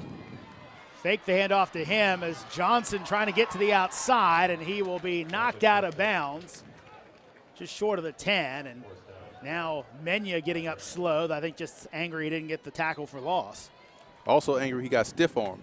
By the quarterback. Good job by Johnson, really putting that arm out there and able to turn that corner. And this is a drive that Georgetown absolutely has to finish with a touchdown. They just had a big play. You can feel the energy in the crowd. They're sitting on the edge of their seat waiting for them to get a touchdown here, and this place is going to absolutely explode. They cannot settle for 3 points on this drive. Fordham doing a good job of stringing that play out last time. Let's see where they go here. Johnson looking over the middle. He's got a man. He has a touchdown. Georgetown on the board. Max Edwards with the grab. And you saw that play develop right away. As soon as he beat the defender off the ball, that ball was out of Johnson's hand and went into the end zone. Absolutely. Beautiful play call. Beautiful play design. Got a little play action fake in there. Sucked the safeties up to the line of scrimmage. And then just one-on-one coverage there. Beat his guy. Got into the end zone. Beautiful drive. Beautiful play call, and now you can feel this energy in this stadium really come alive. So Hurst trying to put the Hoyas ahead. Here's the boot, and it is blocked, and Fordham may score 2 the other way. Out in front of everybody and going for 2 points. Can he get there? He will, as Jesse Bramble takes advantage of the blocked extra point, takes it for 2 the other way, and just that quickly, Fordham goes from about to be down to back ahead. It's funny how college football works, man. You have an opportunity to take the lead going into half probably, and now you're back down. So, yes, you want to celebrate, but it sort of takes the air out of the score you just had. Because it totally takes it away. Absolutely takes it away. Takes the air out of the crowd here. I mean, you still feel a little bit of a buzz, but now you can feel it coming from that other sideline. You know, it was such a good drive by Georgetown. I mean, beautiful play call here. Great job getting off that man-to-man and getting into the end zone there. You got some momentum as a football team, and then you have a special teams blunder. Gives Fordham 2 points, gives Fordham the momentum right back, and now they get the football again as well. Very, very difficult, thing to overcome as a team, and something that, if you're Coach Scarlatta, you are absolutely steaming right now on the sideline. Well, we saw block kick previously against Hurst, and we see one again there. And you can never really tell whether the kicker, at least quickly off first blush, whether it's the kicker or just too much penetration coming through. But again, it's got to be a little bit easier than that if you're the Hoyas. We rarely see special teams bust like this by Rob Scarlato's team. So this is an anomaly, but it just happened to happen in this situation. You see there David Akiri, one of the 2 Joe Akabachi jersey participants this year. Of course, the other Tim Barnes, currently injured, not in uniform, but of course they let Barnes keep it from last season. And of course, Akiri, the recipient for this year. Here's Hurst's kick. It's going to force the returner way back. Won't even go after it as Maben lets it sail over his head. So Fordham will take the ball at the 25, but with a 2-point lead instead of a 1-point deficit. See the Joe Akabachi Memorial, number 35 jersey, of course, honoring Joe Akabachi, one of the guys played here at Georgetown Parish in the 9/11 attacks, and just a guy that, you know, really personified everything Georgetown wants in their football players, and see some pretty talented names and some really good players, good people as well on that list. And of course, you see the information on Joe Akabachi. And again, 2 recipients this year. Tim Barnes kind of carrying over from last year. David Akiri this year, the new recipient of the Akabachi jersey. So Fordham back at it, up 8-6. Medlock again chased out of the pocket, and he'll throw this one away. And got to give him credit. Hoyas are starting to break down the pocket a bit, but he's been able to get outside of it every single time. He's been able to get outside of the pressure, which is something that he does really well. Again, you know, he's a very athletic guy. He can use his legs to make plays like that. But I am so impressed right now with this Georgetown defense so far in this game. They're doing such a nice job in the secondary at expanding out into their zones, creating tiny, tiny windows for Medlock to throw it into. And that's why you've seen a lot of pass breakups and just a really nice job of keeping everything in front of them so far in this game. Davis back out at running back for Fordham on a 2nd and 10. Pass Longy in the flat. Eludes one man, stiff arms a second, knocked out of bounds by a third, but a 13-yard gain on the play for Austin Longy. Not to sound like a broken record, but this has been their staple play so far today. They've had a ton of success moving the sticks, creating opportunities in their run game because of their ability to hit this play in the flat. So Medlock again changing the play. 2 touchdown passes last year against the Hoyas as he played for the suspended Kevin Anderson. Here's some pressure. Can they get to him? They will. And brought down to the ground by big Christian Tate goes Austin Medlock for a loss of 3 on the play. And again, that play is all caused by this Georgetown secondary not giving anywhere for Luke Medlock to throw the football. All 3 guys in the route there totally covered downfield, nowhere for him to go with the football. And then that front 4 getting home and making plays. You see Christian Tate getting in there and getting that sack. Just a really, really nice job right now from this Georgetown defense as playing as a cohesive unit. And that was a situation where you get push instead of pressure, where you reach a certain spot in the pocket, then you start to close those walls around the QB to where he can't escape out. He has to step up. By that time, you're getting great interior pressure as well. George Icott also on that sack. Let's take a quick look at some highlights from the first half, and Austin Longy really doing it all today. Yeah, just breaking guys down in space has been outstanding. I wish I had moves like that, man. I mean, he's a special player. He's started since he was a freshman. He's a junior now. You know, very experienced guy, savvy junior out there. And really stepping up and making plays when this Fordham offense needs him to. They got their big hitters out, you know, with Corey Cattle and Chase Edmonds not being in today's game. Austin Longy is really the lone true playmaker left on this field. He knows it, and he's coming out and having himself a really, really nice day so far. And you have to be smart to play in the slot. People just think it's about just running like little short, quick routes, but you got to read coverage on the fly. You have to understand what the defense is doing to you. You have to find ways to get open. He's done all of the 3 in this ball game. So out of that timeout, Fordham looking at a 2nd and 13. Need to get the ball up to their own 49-yard line for a first down.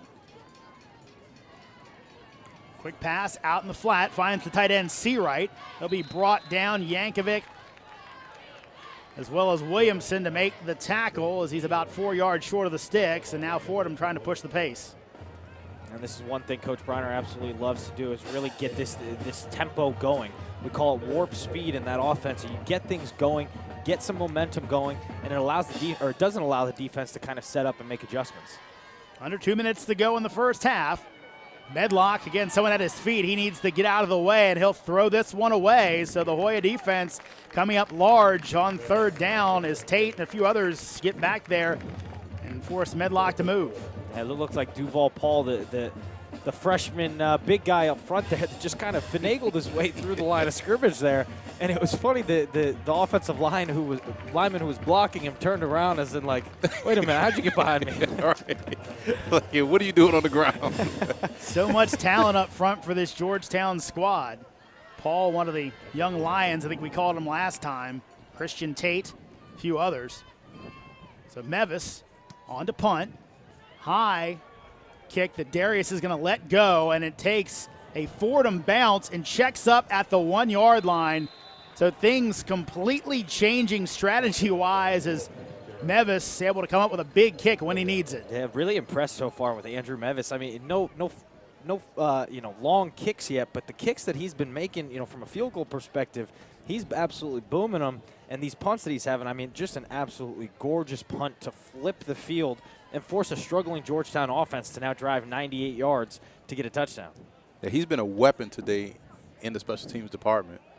Not just that, guys, but when you look at Fordham with 2 timeouts left, Hoya's got to get a first down. They're going to have to punt the ball back with what could be maybe called a shaky kicking game, at least the field goal game, and give Fordham another chance to score. So huge play there by Mevis. Handoff.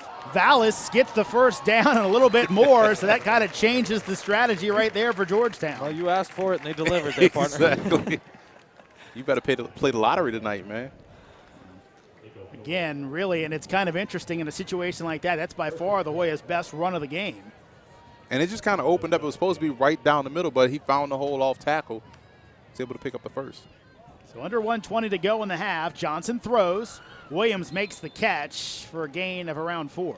And Gunther Johnson, it was fortunate that ball was completed there. Stared at that route for a while. Luckily for him, they found a little space, a little room, fit that ball in there nicely. Here's Johnson on the 2nd and 6. Pressure comes, resets, and a catch will be made over on the sidelines. That's Williams once again for the first down. That's 2 good plays by both of the individuals involved in that play. Good job in the pocket by Johnson, subtly moving to the left and then finding a receiver downfield who made a spectacular grab. So Hoyas now with some breathing room may take a shot down the field. Johnson out in the flat, and Morris will be hit and brought down as the referee says he does get out, so that will stop the clock with 37 seconds. And that was a nice there by Gunther Johnson, avoiding the pressure up front, getting outside the pocket, but most importantly, not forcing the ball downfield. They had a little bit of a switch route, a little corner post going down the field, beautifully covered by that Fordham defense, and a great job there by Johnson, just finding his check down, getting some positive yardage. And good job by Bryce Petty of Fordham, helping the receiver get out of bounds pretty quickly with a good stick on him out on the outside. Manny Adie is the player down for Fordham, and he's a very important player, obviously a top-notch Patriot League preseason first-teamer, but in talking to their SID, Joe DeBari, really said they call him the mayor of Fordham. So basically just the nicest guy saying hello to everybody, and also he's a comm major, so he wanted to make sure we told you, Mike, that he might be coming for your job soon. He can try. Yeah, Manny's been around for a while at that Fordham, at the Fordham program. He's a graduate senior, so 5th-year guy. He's played a lot of football, and he's a critical part of this Fordham defense, and really a true leader on this team. With the amount of games that he's played, and like you mentioned, just the nicest kid out there. Really just does a really nice job for this team, leading them on and off the field. So he's out.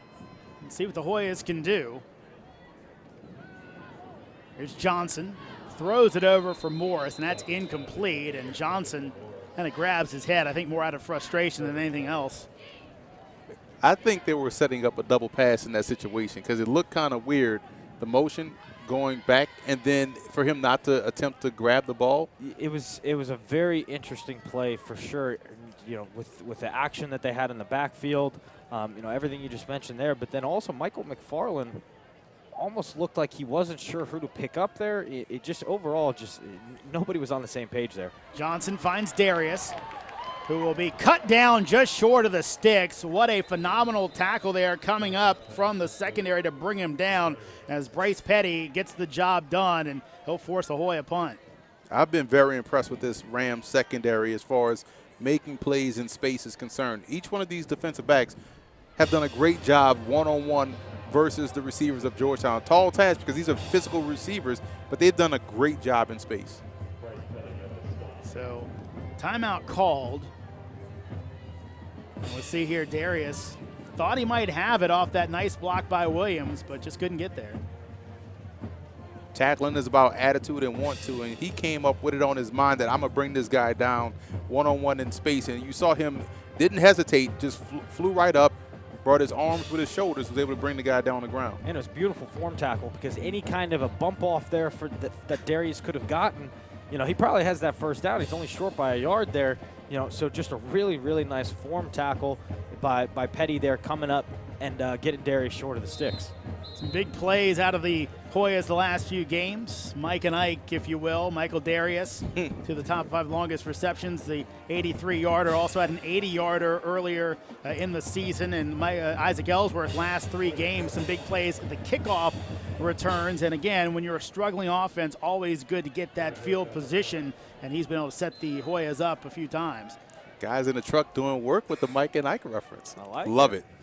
So Hurst will come on to punt. So Hoya's taking that time out instead of letting the clock run and forcing Fordham to do it themselves. Nice high kick. Longy is going to take the fair catch just inside his 15-yard line, and with just 18 seconds left to go in the half. Interesting to see what Andrew Briner does here. Knowing him, there are 2 timeouts left.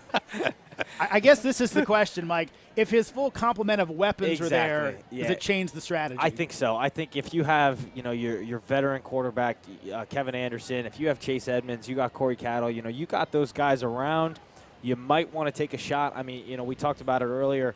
Mevis clearly has himself a big leg. You might take a shot, try and get into field goal range, but, you know, who knows? Maybe he's going to do it anyways. Me and Mike share the same aggressive brain as far as how we think in these situations. Well, Medlock is going to take the run, and it looks like Fordham content to let this half run out. So interesting half of football here. Some big plays, also some special teams miscues and some key penalties take us to the half at 8-6. Fordham with the 2-point lead on the Hoyas. You're watching today's contest on the Patriot League Network on Stadium.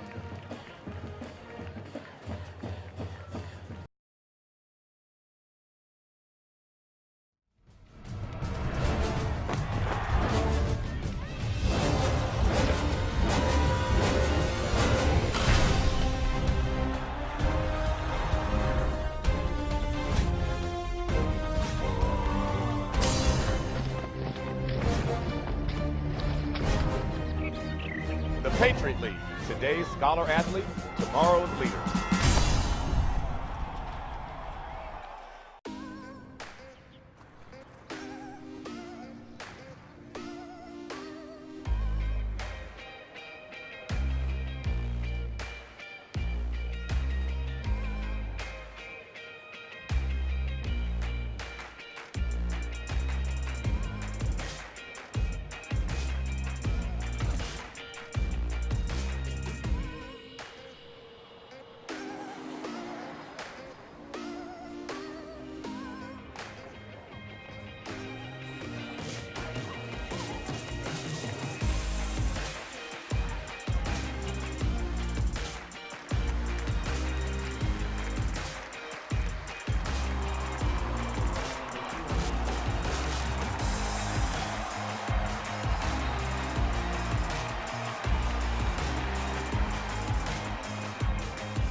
you're a Georgetown Hoyas fan, you want the world to know it, and there's only one place for you to gear up, shop.guhoyas.com.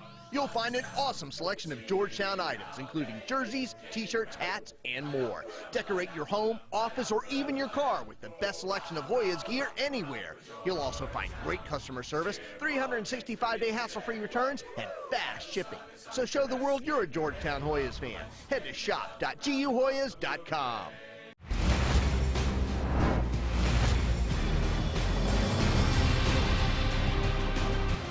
Welcome back to our nation's capital. Fordham with an 8-6 lead on Georgetown at the half. Jeremy Huber joined by Emery Hunt and Michael Niebrick. Guys, real quickly, let's get a thought on the first half from each of you. Mike, again, you're the old quarterback. I don't think you like this type of matchup, but there have been some big plays. There have been some big plays. Both defenses are doing a really nice job of keeping everything in front of them outside of that one big play by Darius.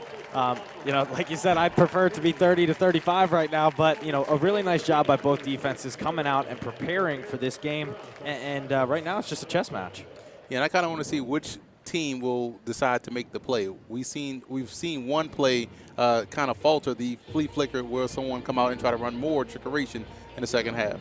Let's see what we get. Let's take a look at what we saw in the first half between these two teams as some of the cheerleading groups out here for halftime.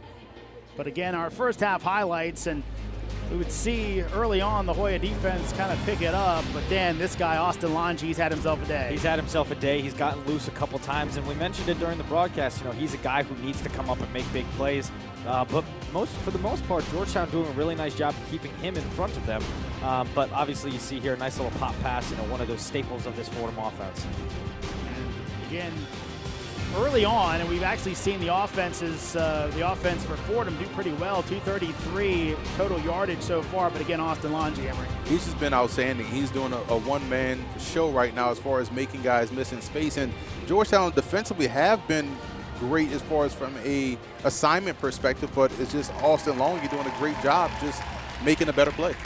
You saw there Medlock taking a big hit from the Georgetown defense, trying to get a touchdown, never could really find his way. And then you'd see the Hoyas find Michael Darius a few times. Yeah, Michael Darius, he's their big-time playmaker. He is such an athletic, big kid. They need to find ways to get him the ball more often.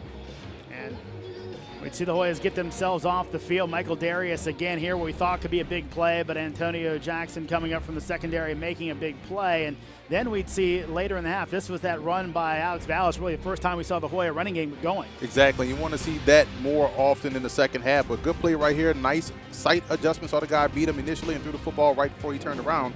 Ended up being a touchdown. Yeah, that was the touchdown set up by the big play by Michael Darius. And then you see Austin Longe, a play that didn't count, but boy, maybe it should have, because just a phenomenal display of athleticism just like that, Mike. Yeah, I mean, he's just totally showing off today in what he can do, the kind of explosive, quick, shifty player that he is. And they just need to get him the football more. Like we mentioned earlier, they don't have a whole lot of, their big-time playmakers in today's game. Austin Longe doing a really nice job at stepping up and being that guy. And again, seeing more kind of short passes for Fordham. That was a big sack on Gunther Johnson. But Johnson would find his way on this big play to Darius. Yeah, Darius was able to get away with a subtle push-off, but good job creating a big play, and that led to their touchdown, but subsequently led to their blocked extra point as well. Again, Gunther Johnson willing to push the ball down the field, Mike. Yeah, the kid's got a nice arm. He's done a nice job today throwing the football at times. Needs to be a little bit more accurate, needs to be a little bit quicker in his decision-making. But overall, doing a nice job for this Georgetown offense. I'd like to see them try and open up the playbook a little bit more and give him more opportunities to throw the football down the field. Seeing both these offenses getting some things going, 233 when it comes to total yardage for Fordham. And again, both teams throwing the ball a little bit. I think if you're the Hoyas, you'd probably, Emery, love to see a few more rushing yards. Exactly, and that would tie right into the point at the bottom, the third downs. They have to find ways to sustain drives, Mike. 6 out of 12 for Fordham, which is why it seems as though they have been in position to score more often, but Georgetown have to do a better job of staying on the field. Yeah, absolutely, and that's something that we talk about every single time we have these games, and really every game that Georgetown plays is their third down conversion rate is so low that, when they have some kind of a drive going, they need that 1 3rd down to get them, over that hump, and they're really just not getting it this year so far. It's interesting stats-wise, as coming into this one, you look at Fordham, 33% converting 3rd downs on offense, 44 given up. They've done much better on those numbers. You see Georgetown just 1 of 6 and 50% for Fordham on 3rd down today. Of course, the individual stats, and Medlock, again, maybe not the huge big plays you might see out of Kevin Anderson, but you are getting some consistent play there with 175 yards passing in the first half. Yeah, he's been consistent. You probably don't want to see him have to throw the football 31 times in the first half, but they're getting some plays out of him. They're doing some good things with him. But you see Johnson on the other side. They're 11 of 17, staying accurate with the football, but only 143 yards. You want to see that football get pushed down the field a little bit more, and hopefully you get some big plays out of it. And it's funny, we kind of expect this maybe at least on one side to be about the running backs. It's been about the wide receivers, Longy and Darius, with the big yardage totals so far today. Well, Fordham with an 8-6 lead on Georgetown at the half. More coming up here on the Patriot League Network on Stadium.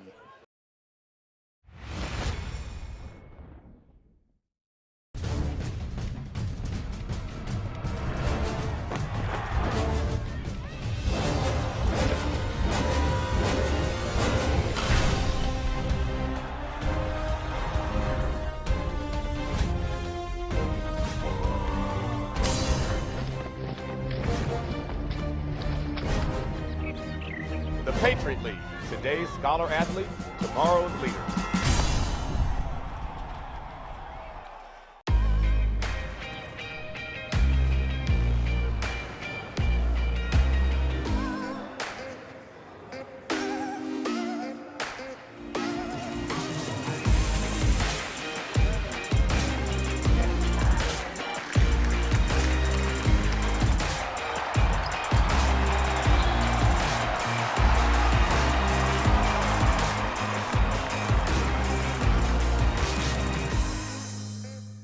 You make your own way. You chose New York to test yourself. You don't see obstacles, you see opportunities. You thrive on the unknown, the unfamiliar, the unexpected. You live by your ideals. You have a moral compass, and you know how to use it. The diploma says Fordham. You take it in your hands, you keep it in your heart, and then you do what the world needs you to do. You put it to work. Fordham University, the Jesuit University of New York. You know I'm counting on it. Stay with me, let it keep on coming. You and I need to hold on to it. Yeah, as the world is in a constant motion. Stay with me through the strange emotion. You and I, we will make it through.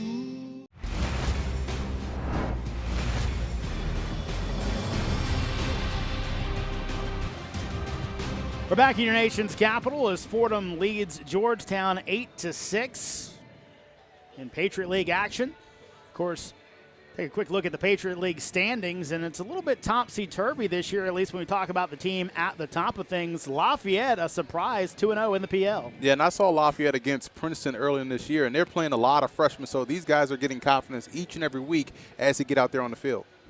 Lehigh, of course, 2-0 as well, and maybe the surprise of it all, Fordham down at 0-2 in the Patriot League, Mike. And I think the other thing that you commented on was the fact that so many of these teams with losing records this year. Well, yeah, I think that's the biggest surprise here is not really who's at top, who's at bottom. It's just looking at really everybody's overall record. And this was a league that Emery mentioned at the beginning of the game is usually, one of the better leagues in the FCS, but just really, really struggling this year to kind of find ways to win football games. And one of the issues, obviously, for the Patriot League, play a lot of Ivy League schools, play a lot of CAA schools, two very good conferences. So, maybe some young turnover has been an issue for them to this year. But again, kind of one of the good things about standings like that is the fact that it really keeps everybody in the race until late in the season. There's only a 2-game separation between the top teams. We could really see a lot of things happen coming down the stretch. Yeah, you see games where they match up against one another, and you're only one game out of first place. So you expect a team like Lafayette maybe to dip a little bit because they're playing a lot of freshmen. Lehigh's defense is questionable. Georgetown has a unique opportunity to really climb up in the standings if they can get a win today. Absolutely, and that's what it comes down to, is just finding that one win. Once you get that one win, you start to get on a roll a little bit, and the Patriot League is wide open. You know, it doesn't really matter what your overall record is. Ultimately, if you're 0-1 in the league right now, you still are in title contention and possibly to, you know, win the league and make it into the playoffs.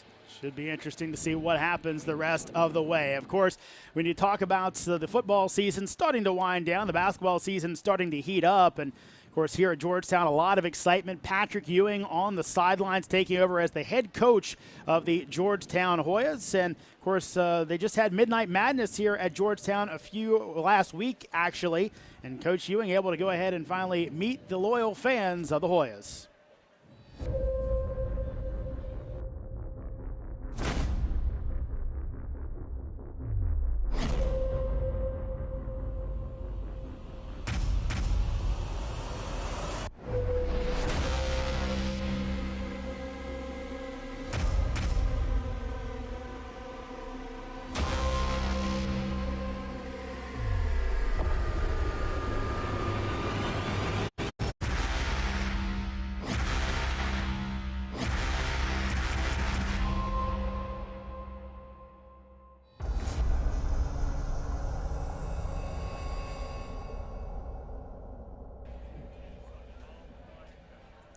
And, of course, a lot of excitement. It's funny, they're holding an open practice today over at the McDonough Arena. And I don't know if you guys made it over there, but definitely could feel the excitements of the new era here in Georgetown basketball. Yeah, you got Patrick Ewing there, man, and he was one of my favorite basketball players to watch. I grew up a Miami Heat fan. I know that's blasphemous to say as he was a New York Knick, but this is a guy that was the quintessential center in the NBA. Yeah, I mean, how can you not be excited about Patrick Ewing coming back and being your head coach? And this is a program that struggled a little bit of late. They got a guy like Patrick Ewing coming in trying to reinvigorate this program, and it'll be an exciting season for Georgetown hoops for sure. Of course, check it out over here on the hilltop, the Hoyas with another hopefully good season coming up under Patrick Ewing. Well, of course, today also special, not only family weekend, but also Friends of Jacqueline Day, where the Hoyas do something very, very good under the leadership of Kevin Doherty, the defensive coordinator, where they look to go ahead and improve the lives of children battling pediatric brain tumors. Friends of Jacqueline has helped nearly 730 families over the years. So, again, a wonderful program. We saw Elijah Davis out there on the field today, a few other of the Hoyas kind of being helped add kids to the roster, if you will, and they get out for the coin toss, get to be a part of the team. Really a great thing. We mentioned Coach Kevin Doherty and how much he does with this team and with this program, Friends of Jacqueline. Before the game, our Yosef Nasser had a chance to catch up with Coach Doherty and talk all about the Friends of Jacqueline program. Coach Doherty, as you're aware, today is the Friends of Jacqueline Foundation game. What can you tell folks at home watching who may not know about Friends of Jacqueline? What can you tell them? Well, first of all, it's an amazing organization. When you can take young kids with cancer and link them to an athletic team, to make them a part of something that they may not have the ability to be ever a part of, it's pretty special. When you and your players see the three honorary captains today, Elijah, Jackson, and Willie, walk to the center of the field for the coin toss, what thoughts go through your mind? You know, just grateful that they're here and we have this opportunity. You know, you can't take any day for granted, and they're that reminder that we got to treat every day like it's special. Doesn't matter whether it's today or tomorrow, but it's a great feeling. And Elijah's going to be our honorary captain today. The other two can't be here today, but Elijah is battling cancer, and it's just you'll see for yourself. It's really special. Well, Coach, certainly looking forward to seeing the celebration. Thank you for the time. Appreciate it. My pleasure. Appreciate it. Jeremy, back to you. Thank you, Yosef, and thank you, Coach Doherty. Again, what a wonderful program, Friends of Jacqueline, and the Hoyas doing such good work with it. Well, at the half, Fordham with an 8-6 lead on Georgetown. More football coming up as you're watching the Patriot League Network on Stadium.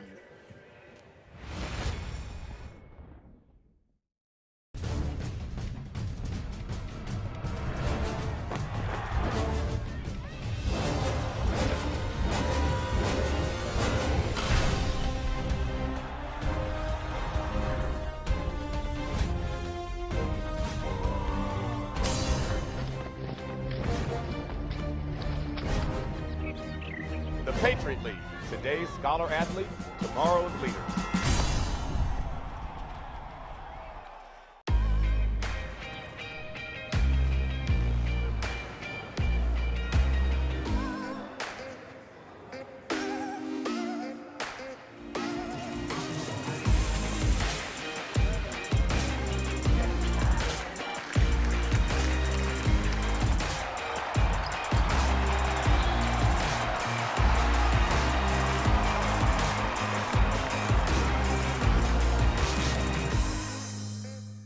You make your own way. You chose New York to test yourself. You don't see obstacles, you see opportunities. You thrive on the unknown, the unfamiliar, the unexpected. You live by your ideals. You have a moral compass, and you know how to use it. The diploma says Fordham. You take it in your hands, you keep it in your heart, and then you do what the world needs you to do. You put it to work. Fordham University, the Jesuit University of New York. You know I'm counting on it. Stay with me, let it keep on coming. You and I need to hold on to.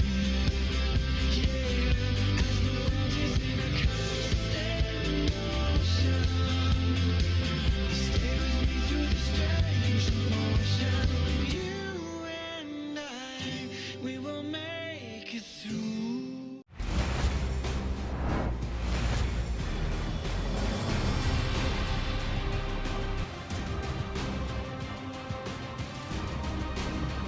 And welcome back to our nation's capital. You're watching on Stadium, Patriot League TV, as the Fordham Rams lead the Georgetown Hoyas 8-6 here at Cooper Field in a battle of teams yet to get a win in the Patriot League, though both teams with shots at it today, obviously, and really to help try and bolster their season. Jeremy Huber, Emery Hunt, and Michael Niebrick with you as we're about to start second half action. And guys, again, I guess let's get a quick thought moving into the second half. What do both teams really need to do? Let's start on your side of things, Fordham. What do the Rams need to do? Well, I think if you're Fordham, you got to kind of trust your playmakers a little bit more.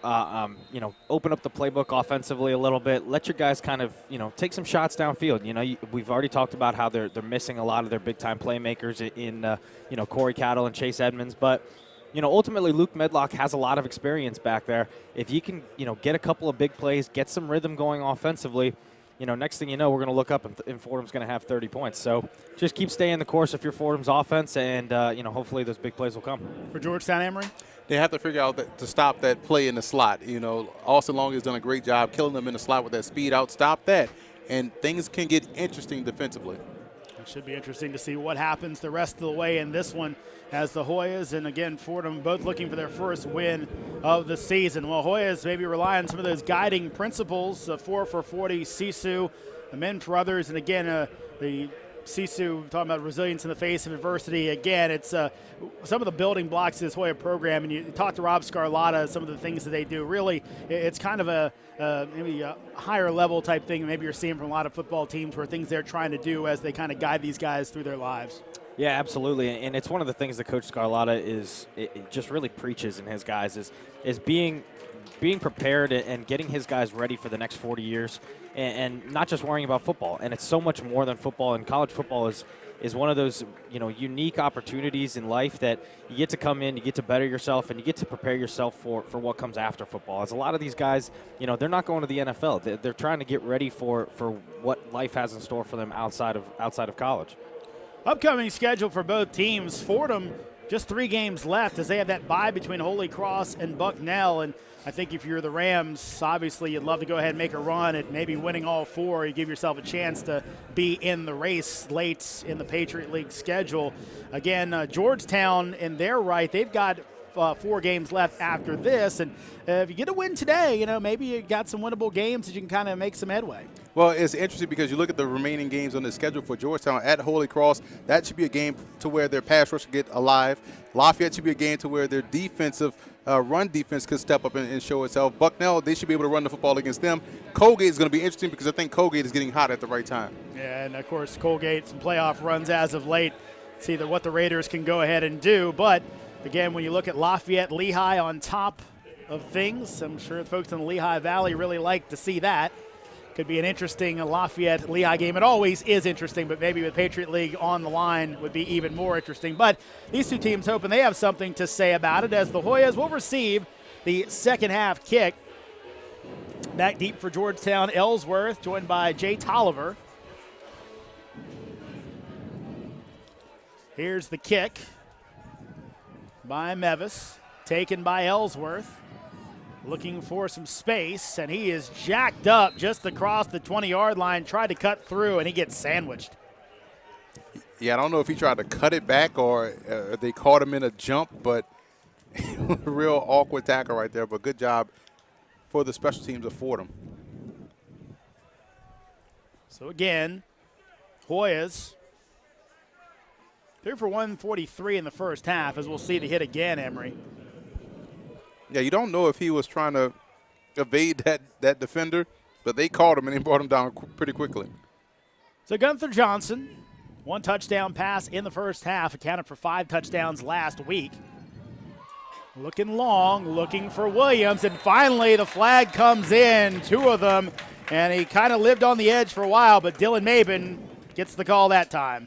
Yeah, he got the call against him there, but interesting play call for Georgetown there. You know, really not much else going on except for that fade route there by Williams, but you know, trying to throw it on the back shoulder there, just couldn't quite get it. Whatever play call is coming up, I think this is the Republican Scooby we have coming up. We'll get a shot of that in a second as we see. There's the hands by Mabin, and just a little too handsy. But, yeah, the placards, they use to call plays here at Georgetown. And Scooby-Doo and Shaggy. They got some interesting ones, that's for sure. I think all of them do. I think everybody does. So 1st and 10 from the Hoya 38 after the penalty. Here's Ellsworth trying to pick his way through, and he gets banged down by the D-line. Actually loses one on the play as Michael Ware comes from his spot, and there's the placards right there. And you see, Scooby, there's the Republican Party symbol. Okay, now we're going to have the Democratic Scooby here. So we're going to see. There's something else on there, it looks like, too. So got some dice on the back end of one of them. You got to love it. There's a Mary Kate and Ashley Olsen twin one. Yeah. Yep. That's a good play. That's always a good play. Maybe we'll have to do a report on those next week, who does it all. And now whistles blow, bad snap that Johnson wasn't expecting. So Scarangella there, the center, who actually made the start today, was a late addition to the starting lineup. They weren't sure if he was even going to play. He comes out and starts, and he's a guy that really has dealt with knee issues, and at one point thought he might have been done for the season, but he comes back, and really a good addition or re-addition to that Hoya line. But with the violation there, is 2nd and 15 now for the Hoyas as McLaughlin goes in motion. Johnson throws over the middle, and he finds his man. That's going to be a big gain all the way down to the 45-yard line of Fordham as Brandon Williams able to gather that one in after the quick bobble. Yeah, and they took a play out of Fordham's playbook on that one. That little pop pass over the middle, a little play action fake to suck those linebackers up. You see here, quick little play action. That's all it takes to get those linebackers to take one step in, opens up a window right behind him. Really nice play call and a well-executed play. Don't be surprised if they come back to that, because they had the tight end on the wheel going down the sideline, and he was wide open as well, too. Johnson, now he'll look to run, and not much there. And I think Fordham, after last week, seeing what Lehigh kind of got burned on those quarterback runs, little formation wrinkle there as Thomas was at a wing, and they were all over that quarterback run. Yeah, the more things change, the more they stay the same. That's an old single wing play we saw right there. Just quarterback quarterback power actually going outside, bringing those 2 offensive linemen with him. And good job out of back, getting that backside guy blocked. Otherwise, it would have been a loss. Remember, Christian Bermudez out today due to a concussion. Usually lead him as a blocker. Here's Vallis. Quick pass over the middle, runs over a man down across the 35-yard line. Depends on the spot, but Hoyas may have another first down. That's something they tried to work earlier in the first half, but they couldn't get that throw over the defensive lineman. But good timing, good patience in the pocket. Saw him release late, dump it over, and was able to pick up a first down. Yeah, really nice job there just by Gunther Johnson, you know, just reading out the play. He didn't have his first guy, didn't have his second guy, knew he had Alex Vallis leaking out of the backfield late with no pressure, and just a nice job at, like you mentioned, just kind of dumping it right over that line of scrimmage there. Man in motion. Darius looking to throw. Nothing there. Now he'll throw a short one, and he makes the completion to Brandon Williams. What a smart play on both ends. Well, you wanted a little trickeration there, Emery. You got it. Wasn't pretty, but it worked. It worked. and he was going to throw that football regardless. Darius was going to throw that football. He was letting it loose. He was going to get that pass attempt. He wasn't going to try to tuck it and run. He wanted to get that pass off. But good job just faking the stalk block and working his way back to the receiver. Receiver understands receiver and was able to get the reception. Because so many times you see them just throw it up in traffic deep. Darius waited once the pressure came by and then actually got to reset himself and made a good throw. Here's Vallis on 2nd and 3, and he's stacked up after maybe a gain of 1. I guarantee you Darius will talk about that pass all week long. All week. All week. He should be playing quarterback according to that one pass in his mind. But I'll tell you what, that whole play was made by Brandon Williams coming back to the football. You know, we mentioned it that a lot of times you see those plays, guys just run wild. They want that big play, they want that home run, and you end up seeing an interception get thrown a lot of the time. Really nice job by Brandon Williams just seeing, hey, I don't have the deep route, let me come back to the football and see if we can get some yards. Extra blocker into the game. Johnson's going to pull it down, and he should have first down yardage as he's across the 20-yard line. So Hoyas go heavy, and nothing was there, so Gunther uses his feet. Yeah, I'm not sure if that was a designed quarterback run or I honestly don't know because they only have one guy in the route, and it was Brandon Williams who actually came back for a block. But either way, got the first down here, extended the drive, and this is what we were talking about, getting those crucial third downs, you know, and converting on them to now instead of settling for a field goal, you're going for a touchdown. Here's the pass out to Morris, down to the 15-yard line, and a flag comes back, and that's going to be a hold, which is going to push the Hoyas back. I believe that's going to be called on Jared Horn. And that's a devastating penalty, guys, in the sense of you were already in field goal range. This really pushes you out. Yeah, it's a huge penalty. And just when you think you're getting yourselves going a little bit, you found some rhythm, you come up with a bad holding call there, making it 1st and 20, and kind of probably pushes you out of field goal range and makes it even harder now to get back into it and possibly, you know, to convert on a touchdown. Yeah, and it changed your whole play call that you had going on in this situation. They were really moving the football with ease. So now Johnson will go out. Was looking in the flat, actually threw it out to Darius, who couldn't make the catch. Yeah, he tapped his chest like that's on me. It was unnecessary for him to jump for that reception, but a little bit doing too much extra forces the incompletion. Yeah, he's wide open. There was no reason for him to jump. You see that a lot with receivers. Sometimes you get too anxious. You get too almost too open. Right. That's the problem. So need to get it all the way down to the 10-yard line. Vallis takes the handoff, going to get a lot of it back. Still on his feet as he lunges across the 15. So the Hoyas get about 15 yards back on one play on a simple run. And Alex Vallis is one of those guys. He's you know, the hidden gem in this offense. You know, he doesn't put up big numbers, doesn't, you know, not a lot of rushing yards, not a lot of receiving yards. But when you watch these Georgetown games, he's the guy that 2 or 3 times a game when you need a big play, he's going to give it to you. And he's just that kind of guy for this Georgetown team. And he honestly has been his entire career. Only 114 on the ground coming into this game. That should put him up around 40 yards for the game. So a big output for him, hoping for more. Johnson going to shovel it out to Vallis, who has to cut it back when he made the catch, but he lunges forward. He's going to be very close to a first down. He lost the ball as he hit, but the referee says he's down. So this will be a huge play, and they're going to say 4th down without a measurement. I'm Rob Scarlotta. I might actually ask for one here. I think that's what he might be yelling about right now.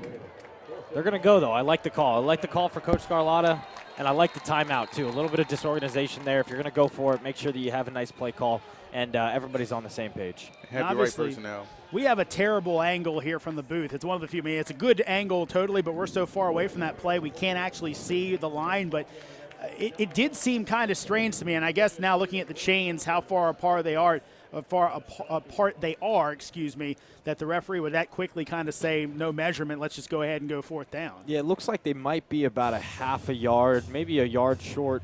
But like I said, I like this timeout right now if you're Coach Scarlatta. You know, it was one of those situations where are we going to measure it, are we not going to measure it? And there's that little disorganization on a fourth down play in a game this tight. You don't want to go for it with any kind of disorganization on the field, because that's how, you know, mistakes happen. That's how you end up getting stuffed in the backfield, and all the momentum goes to Fordham now. So, you know, as you can see here, got 1 yard. You need to get 1 yard for a first down and keep the drive going. And this is a situation that Georgetown needs to dig deep and just find a way to get that yard. Yeah, I think a lot of times defense will think, okay, they're going to run right downhill. I would go speed option on the outside, on the far side of the field. Oh, they're going to go for the field goal. They're going to kick it anyways. They're going to try and take the lead. Of course, they had an extra point block returned for 2 points. That's why they trail right now. Hurst trying to give the Hoyas the lead back. Here's the kick. It is up, and it will be good. So Georgetown goes for the points, and they take the lead 9-8. And it is one of those interesting calls where you may be able to kind of get a really big play there, but if you don't, like you said, Mike, that's a big momentum shift over to Fordham. It is, and it's a tough call if you're Coach Scarlatta there on what to do. Do you kick it? Do you go for it and try and put up 7? Or do you just take the field goal and get 3 and get the lead? You know, tough call. He opted for the 3 points there. But, you know, that's a situation where, you know, Brad Hurst is only 2 for 6 on the year. Now he's 3 for 7. So, you know, tough call if you're Coach Scarlatta. Ended up working out for him. And, you know, no momentum swings either way. Right, points add up, so, you know, I understand going for it, but it's funny if you're listening to the broadcast, you just heard a quarterback and a running back advocate for going for it on fourth down inside the 11-yard line. Well, that's why we're in the booth and not on the field. That might actually tie in. Of course, the Hoyas scoring 30 points in consecutive games for the first time since 2003. Maybe Rob Scarlatta saying, look, there's going to be more points scored in this game. We don't have to play it like this may be our last chance to score. Yeah, we are aggressive. Shocker. Oh, man. Well, Hurst on an upward trend after banging through that field goal. He'll now kick off back deep. Again, it's Ham and Maben. And another nice kick, though this is going to push him back and will end up in the end zone. So, again, such a weapon for the Hoyas. Brad Hurst and that big leg really kind of takes the return game out of it. And it's funny, the last time these two teams played here, really, that's what shifted the game. Hoyas had all the momentum in the world, and a long kickoff return by Fordham put them in, gave them the score for the winning touchdown in the fourth quarter. I think a lot of people don't understand the coaching job that's being done by both coaching staffs. We know Briner is a young coach. He's going to have these guys ready to play. They're going to be good moving forward. People may look at the record for Georgetown and don't give a lot of credit to what Coach Scarlatta has done. Here's Davis getting some work done as he gets across the 40-yard line, banged down, but not until he gets all the way across the 45 to the 46. So big gain there of 21 yards for Davis. Yeah, and just to wrap up that point, Scarlatta has done a great job here at Georgetown. This is a Fordham football team that's the most winningest football team in New York City. That's including the New York Giants. So he's doing a good job. They're in this ball game. They're winning this ball game. So credit to both coaches for having these guys ready to play. So Davis with the gain of 2 yards on the play. Of course, Davis filling in for Chase Edmonds. Actually, Jared Brevard was supposed to be the backup, but Brevard broke his leg and actually let Davis play against Central Connecticut State, a homecoming for him as he's from Connecticut. So a little bit of good luck for him at the issues of his teammates. But he is the top back today, filling in for the injured Chase Edmonds, Mr. All-Everything. 2nd and 7 we'll call this one as Medlock goes deep. Scott Longy, can he get it there? He does, all the way inside the 20 down to the 10-yard line. Longy's done most of his work short. He goes deep there. Incredible play call by Coach Briner, you know, and I was looking over the sideline when they looked over and made a check there, and I saw this play coming. I saw the option route from the receiver, and you know, putting a guy like Austin Longy one-on-one on an option route, just a great job there, great play call, and well-executed play. I feel like that slot fade is undefeated. Every time, it's always open. If you can beat the guy off the line of scrimmage and you have a guy who knows how to adjust to the football, impossible to stop. So Fordham looking for their first touchdown of the day, and Davis right into the middle of the line of scrimmage for a minimal gain. Now another lineman down. We've seen those big guys take all kinds of punishment today, both on the offensive and defensive side of things. Of course, it's a Georgetown player down. Looks like that's Brian Jefferson. It's a big piece of their defense right there because Jefferson is so strong at the point of attack. He's been a big reason why they've been able to shut down the running game so far of Fordham. Yeah, he really is the key to that Hoya defensive line, you know, being that big brute right up front there. And not a good-looking play there if, you know, if you're watching the replay on that one. You know, hopefully Jefferson can get up and walk this one off. Jefferson down, and looked like maybe the running back kind of bended back into him as he was chasing the play. Things happen so fast. You know this, Jeremy. You're a defensive lineman. You know, it's a lot going on, a lot to unpack. You got to watch with your eyes. You got to protect your legs. There's a lot going on for you guys. So Jefferson up, a little jump, so hopefully he can make his way back out onto the field today, but good to see him walking off under his own power. And now his teammates will have to pick up the slack for him.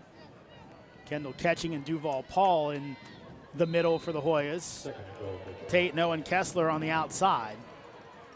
So it's 2nd and goal. Ball just inside the 10-yard line. Here's Luke Medlock. Quick adjustment. Fakes the handoff wide open. It's Austin Longy for the touchdown as he beats Blaze Brown and puts the Rams back out in front. And again, another perfect play call from Andrew Briner. If you watch the play, if we can get a replay here, the cornerback on top of Longy there actually had outside leverage, thinking that they're going to run that quick speed out again. Longy stuck her right here. You can see him go outside trying to stop that speed out. And they said, we're going to bend this one back in. Beautiful little pop pass, found that empty zone, and a great job there by the Fordham offense executing these big plays. And that's what happens when you have a strong safety over a wide receiver, especially a wide receiver in the slot. That's asking for a problem. Yeah, it's a very difficult situation to put Blaze Brown in. So now 5-point lead. Fordham's going to go for 2 to try and make it 7. Handoff, trying for the double pass. Now they're going to go for the throwback pass, and he's wide open, but he can't make the grab. As it looked like on the play, it was Austin King coming around. They slipped him out there as the wide receiver. He drops the ball, then kind of panicked on the throw as really Medlock was there all by himself. Standing by himself at the end zone. Whole lot to unpack here because you have the end-around pass, which was a great call because it was wide open, but it was slow developing. Not a clean exchange, and still he had enough time to pick the ball up, find the open receiver, and then get the pass off. Yeah, I think that's one of those plays where you might have overthought it a little bit if you're a coach. You know, putting a wide receiver or a quarterback out there, you know, that's probably one of those plays that, you know, you put Austin Longy back there and, you know, you're pretty sure he can just find a way to lob a ball up there to a guy standing in the middle of the field by himself. But one thing I will say is Coach Briner, and it was one of the things that we absolutely prided ourselves in when I was at Fordham, is the creativity behind 2-point plays is off the charts for the Fordham football team. It's one of those things that, you know, they pride themselves in coming up with the craziest, wackiest 2-point conversion plays you could possibly think of. Let's give some credit on that one also to Seward. That rush, that high hands probably made him have a bad pass there. Yeah, he was really in his face from Jump Street and really forced that errant throw because that play, like you just talked about, the crazy designs, was open for about a good 6 seconds. So Tolliver and Ellsworth back deep. This will force Tolliver right outside of the end zone. He's kind of fought for the ball, and he's brought down short of the 20. So Hoyas will have some tough field position to start off with as they trail now by 5. And we just saw their offense march down the field against a very solid Fordham defense today to get points on the board. Can they do it again? Can they replicate that success that they had on their previous series? And I think you just you hit the nail on the head there with being consistent. You know, we've seen this Georgetown team throughout the year come out with some really, really nice drives on offense, and then they come out the next series and they can't do anything right. So it's all about being consistent, staying consistent. So it'll be interesting to see how they handle this series. Definitely one of our keys to the game for the Hoyas. Johnson looking deep, nothing there. He'll try and run out of the way. Now gets caught from behind and brought down for a big loss as Nico Thorpe makes the big play, and also a flag on the play, which may push the Hoyas back. So another hold on the play against the Hoyas. We'll see. They may decline this one. Number 65, offense. That play is declined. Second down. So holding call on Michael McFarland is declined, and you see it right here. Thorpe making a big play on the Speedy Johnson. Yeah, it was a good job getting pressure there, forcing Gunther Johnson to get outside the pocket, and a really nice job on the back end of this play by Caleb Ham, free-floating safety, not letting Darius get behind him, mirroring him the whole way down the field. Johnson to Darius. Gain of around 5 on the play, gets back to the original line of scrimmage. Yeah, to Mike's point on that previous play, I think they wanted to take that deep shot down the field, but Ham did a great job in recognizing what was going on and really took away that option, which is why he had to scramble out and sort of force that holding call along the line of scrimmage. So actually, be 3rd and 9 now. Max Edwards into the game. He has the lone touchdown on the day for Georgetown. 2 backs in the backfield as well. That's Thomas and Vallis. Johnson looking, nothing there, pulls it down, going to try and run for it, and he'll slide down as Nico Thorpe comes up and avoids the personal foul. And Hoyas will fail to convert on 3rd down once again.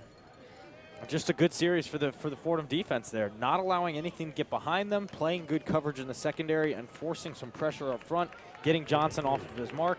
Just a very solid series of defense there for Fordham. Kind of wonder a bit. Johnson kind of coming off the bench in the last few games. The teams weren't ready for some of the challenges he brought. Fordham maybe challenging or knowing what to expect today and game planning for it. Austin Longi, what a day for him. Touchdown grab, over 100 yards, over 10 catches. He's back to return the punt, and he'll fair catch it just outside his 35-yard line. It's been a Austin Longi type of day, and we mentioned it earlier, Mike, that the Rams down some weapons, obviously, and he's filled in spades today. Yeah, and we've talked about it a couple times so far today. You know, he is really their lone big playmaker on the field. They have 3 or 4 of them that are sitting on the sideline right now, whether due to injury or sickness, anything like that. And he needed to come out and have a big day for his team, get a win under the belt. I mean, this is a team that's lost 5 in a row. They needed Austin Longi to come out and have himself a big day, and that's what he's done. Palladino outside, hit and knocked down as he has a gain of 3. Yeah, the running game just hasn't been there, and not just in this game, but quietly all season long. It's just, again, it's about not having a continuity up front along the offensive line that's really stymied their ability to run the football. Yeah, they've definitely struggled, you know, like you mentioned, all year long, regardless of who the back is. You know, even when Chase Edmonds in, you know, he's only got like 400 yards rushing on the year in 6 games. So, you know, it's been a tough sledding running the football. Palladino this time runs to the right, and again, he'll be stopped, but a gain of 4, so it sets up a 3rd and short. A lot of youngsters up front for this Hoya defense as they've taken some injuries there. There's Mike Taylor out, Marquise Paris out as well. 3rd and 3. Some young guys stepping in. Owen Kessler, the freshman out of New Jersey. Patrick Pastor, junior out of Albany, New York, getting a lot of playing time. 3rd and 3, need to get to the 46-yard line for a 1st down. Quick pass, out, popped up in the air, and incomplete as Ferraro again couldn't make the grab, but luckily for Fordham, it didn't end up in Ahoya's hands. And that's a big stop for the Georgetown defense, and another really, really nice job there by Jelani Williamson, reading the route, sees a guy that he's making the hitch there, quick little 5-yard hitch, putting his foot in the ground and coming up and attacking the football. Really nice job, and we've been seeing it all day by Jelani Williamson, that athleticism that he brings to the football field. And you finally saw some banjo coverage on Longi in the slot, which means they're going to play him inside out. So they had him bracketed, which was good because it took away that option in the passing game. Short punt to Darius, who fields it just short of the 25-yard line, trying to get to the outside. Jackson will undercut his legs and get him out of bounds just short of the 30. Antonio Jackson, actually a local guy. I have a little tie to him, folks, as we see the replay here of Darius just trying to get to the outside. And again, good job by him, though, to field that punt in some traffic. Yeah, Darius is trying to make a play. He is their guy, their go-to playmaker, trying to make a play with his legs. If it has to be on special teams, let it be on special teams. I was always team no fair catch anyway, so I love seeing guys making that play because all you have to do is make that first guy miss, One miss, and you got a lot to work with afterwards. So 1st and 10 as Gunther Johnson sends McLaughlin in motion, has Vallis next to him in the backfield. Quick throw out. Gets it out to Brandon Williams, breaks a couple tackles, and actually gets a positive gain on the play after it looked like he might have a 2-yard loss. That's a situation where a great play is nullified by a greater play, and Williams made the greater play, breaking that tackle and getting positive yards in a situation where Fordham was on it from the get-go. That was well defense, kept his outside arm free, and just has to make that tackle. But good job by Williams breaking it and picking up positive yards. Yeah, Jesse Bramble did a really nice job coming up and even fighting the block, basically pushed the blocker back into Williams. But like you mentioned, just a better play on his part. So 2nd and 8. Johnson throws. They'll say that ball was tipped. And that's why there was no interference on that play. Guys, on that previous play, did you guys happen to see that it looked like Williams' knee went down when he made that catch? I thought they were going to whistle for it. I did. But, they got away with one on there. Sometimes it goes your way sometimes. But I did see that as well. I thought they were going to blow him down right away. It's family day. Interesting coverage here for Fordham. They have 3 guys back deep, and now safety walks himself up. Johnson drops the snap, stays on his feet, going to try and make something out of it. He'll get across the 35-yard line, but comes up 2 yards short of the sticks. A really nice job on pursuit there by DeAndre Carter for Fordham. Just, coming on a blitz, not being able to get to him, saw Johnson escape the pocket, just pursued him all the way down the field. Once Johnson made that cut back inside, he was right there waiting for him. So nice job by Fordham's defense there, forcing the 3 and out there. And, now they're getting the football back. In a game that we kind of thought might end up being a score fest, considering what Georgetown's done lately and what Fordham always has the potential to do. Kind of a pitcher's duel, 14-9. Just my luck. I knew you was going to hate that one. First, again, another long punt, but Longy's going to have a chance to field this one. Does it at his 15-yard line and then brought down at the 20. David Akiri on the special teams play. Fordham not really happy. Thought they slung the receiver down, but no flags from the officials. We'll see what they have in their grab bag coming out on this series. I think now you have Georgetown right where you want them. This is where you want to go for that knockout blow, so to speak. So we'll see. But right now you have to give credit to Georgetown's defense. Despite moving parts along the front 7, within the front 7, you're seeing them just play with great effort and getting stops. Yeah, absolutely. You said it perfectly right now. Now is the perfect time to go for that kill shot. If you can get 7 points here, go up by 2 scores going into the 4th quarter, only 2 minutes left here in the 3rd, that puts a lot of pressure on Georgetown, and they just have not performed offensively to really give you any kind of warm feelings if you're a fan or a player. Hoyas showed blitz, and Medlock changed the protection.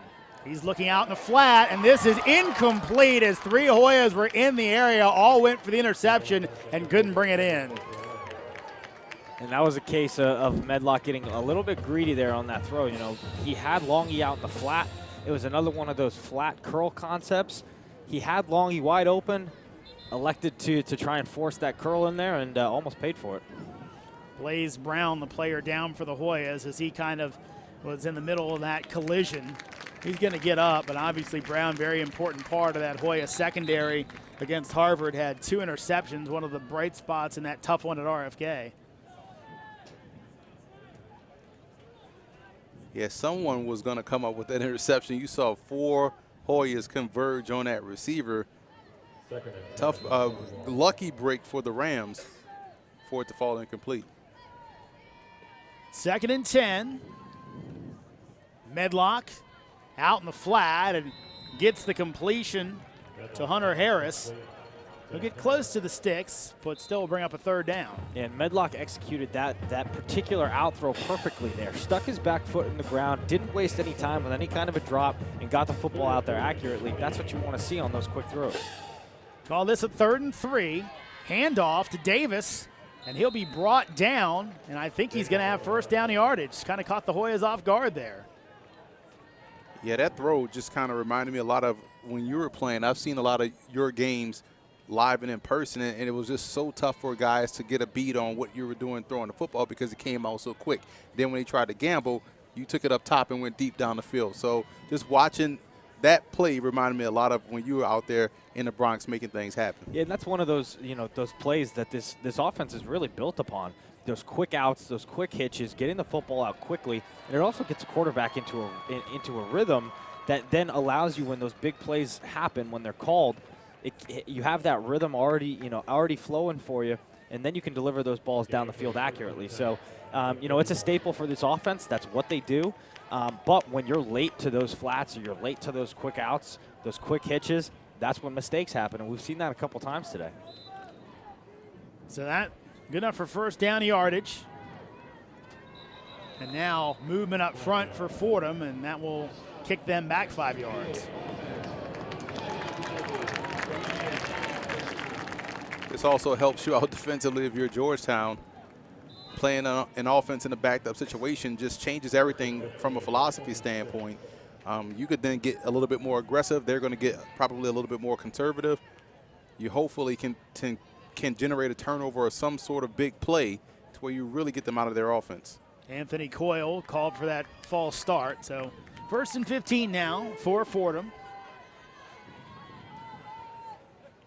Hand off to Davis, running to his left, got some space. Akiri gets him out of bounds, but not until a gain of around 12.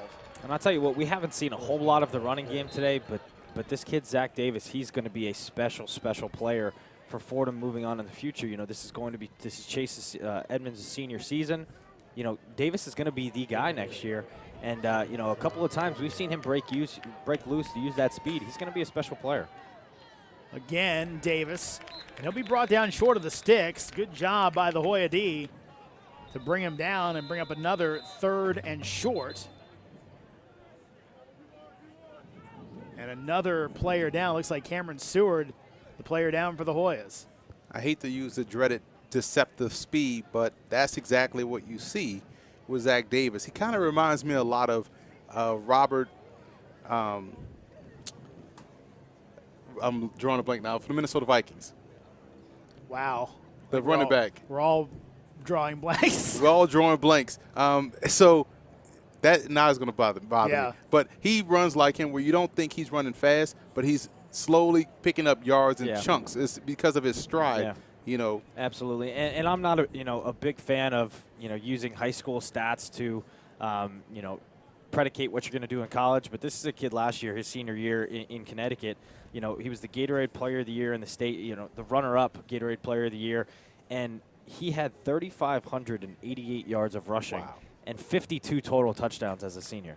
That is unheard of running the football. That's something that you would expect from a quarterback throwing it. I mean, I saw those numbers and absolutely was just blown away. That's just not something you see. And if this kid was, maybe a little bit bigger, a little bit thicker, he would probably be at a much bigger program than Fordham right now with those kind of numbers. And it's Robert Smith. There you go. There you go. Found that one. But you see it's fitting that it is family weekend because all the folks that were watching football in the '90s that are here today remember Robert Smith. I'm talking about somebody recent. 3rd and short here.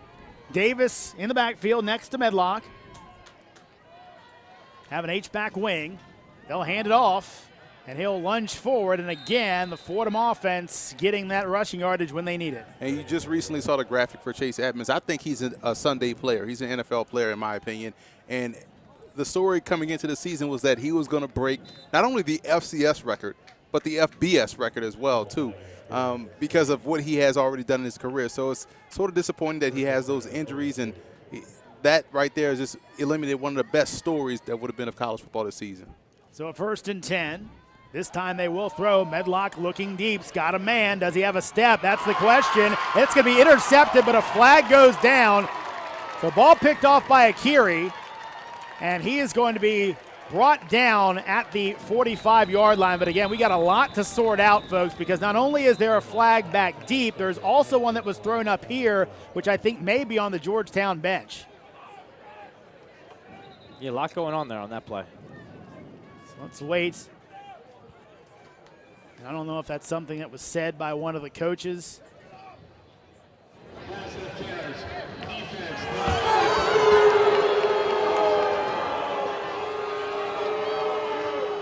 pass interference first.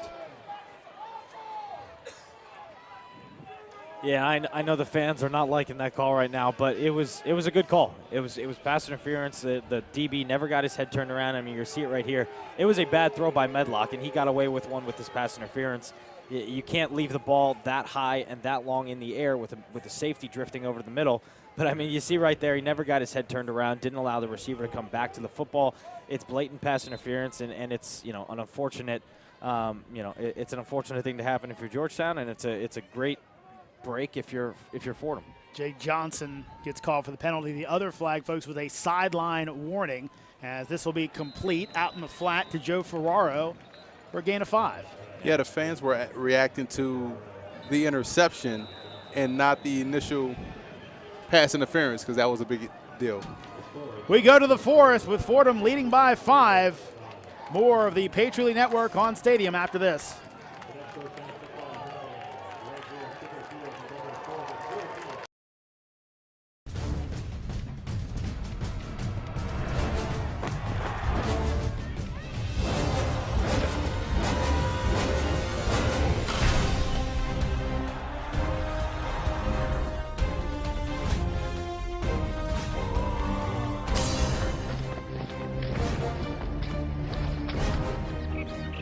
The Patriot League, today's scholar athlete, tomorrow's leader.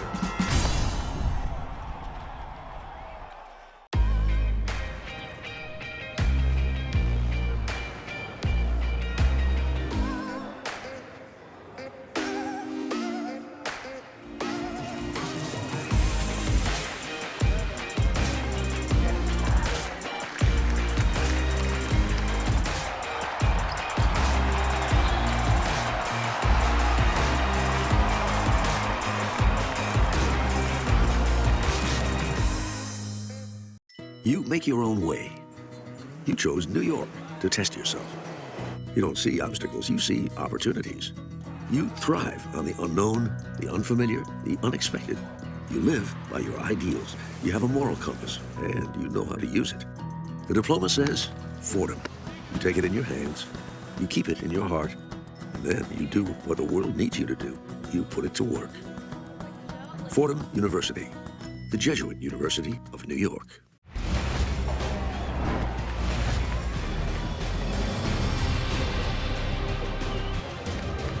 Welcome back in as a flag down on Fordham on a hold after what almost was a spectacular catch from one of the wide receivers on the sidelines, but said he's out of bounds. So that'll negate whatever happened on that play, though it may have a choice on the Georgetown side of things. They're going to push them back. Now the question is the receiver down.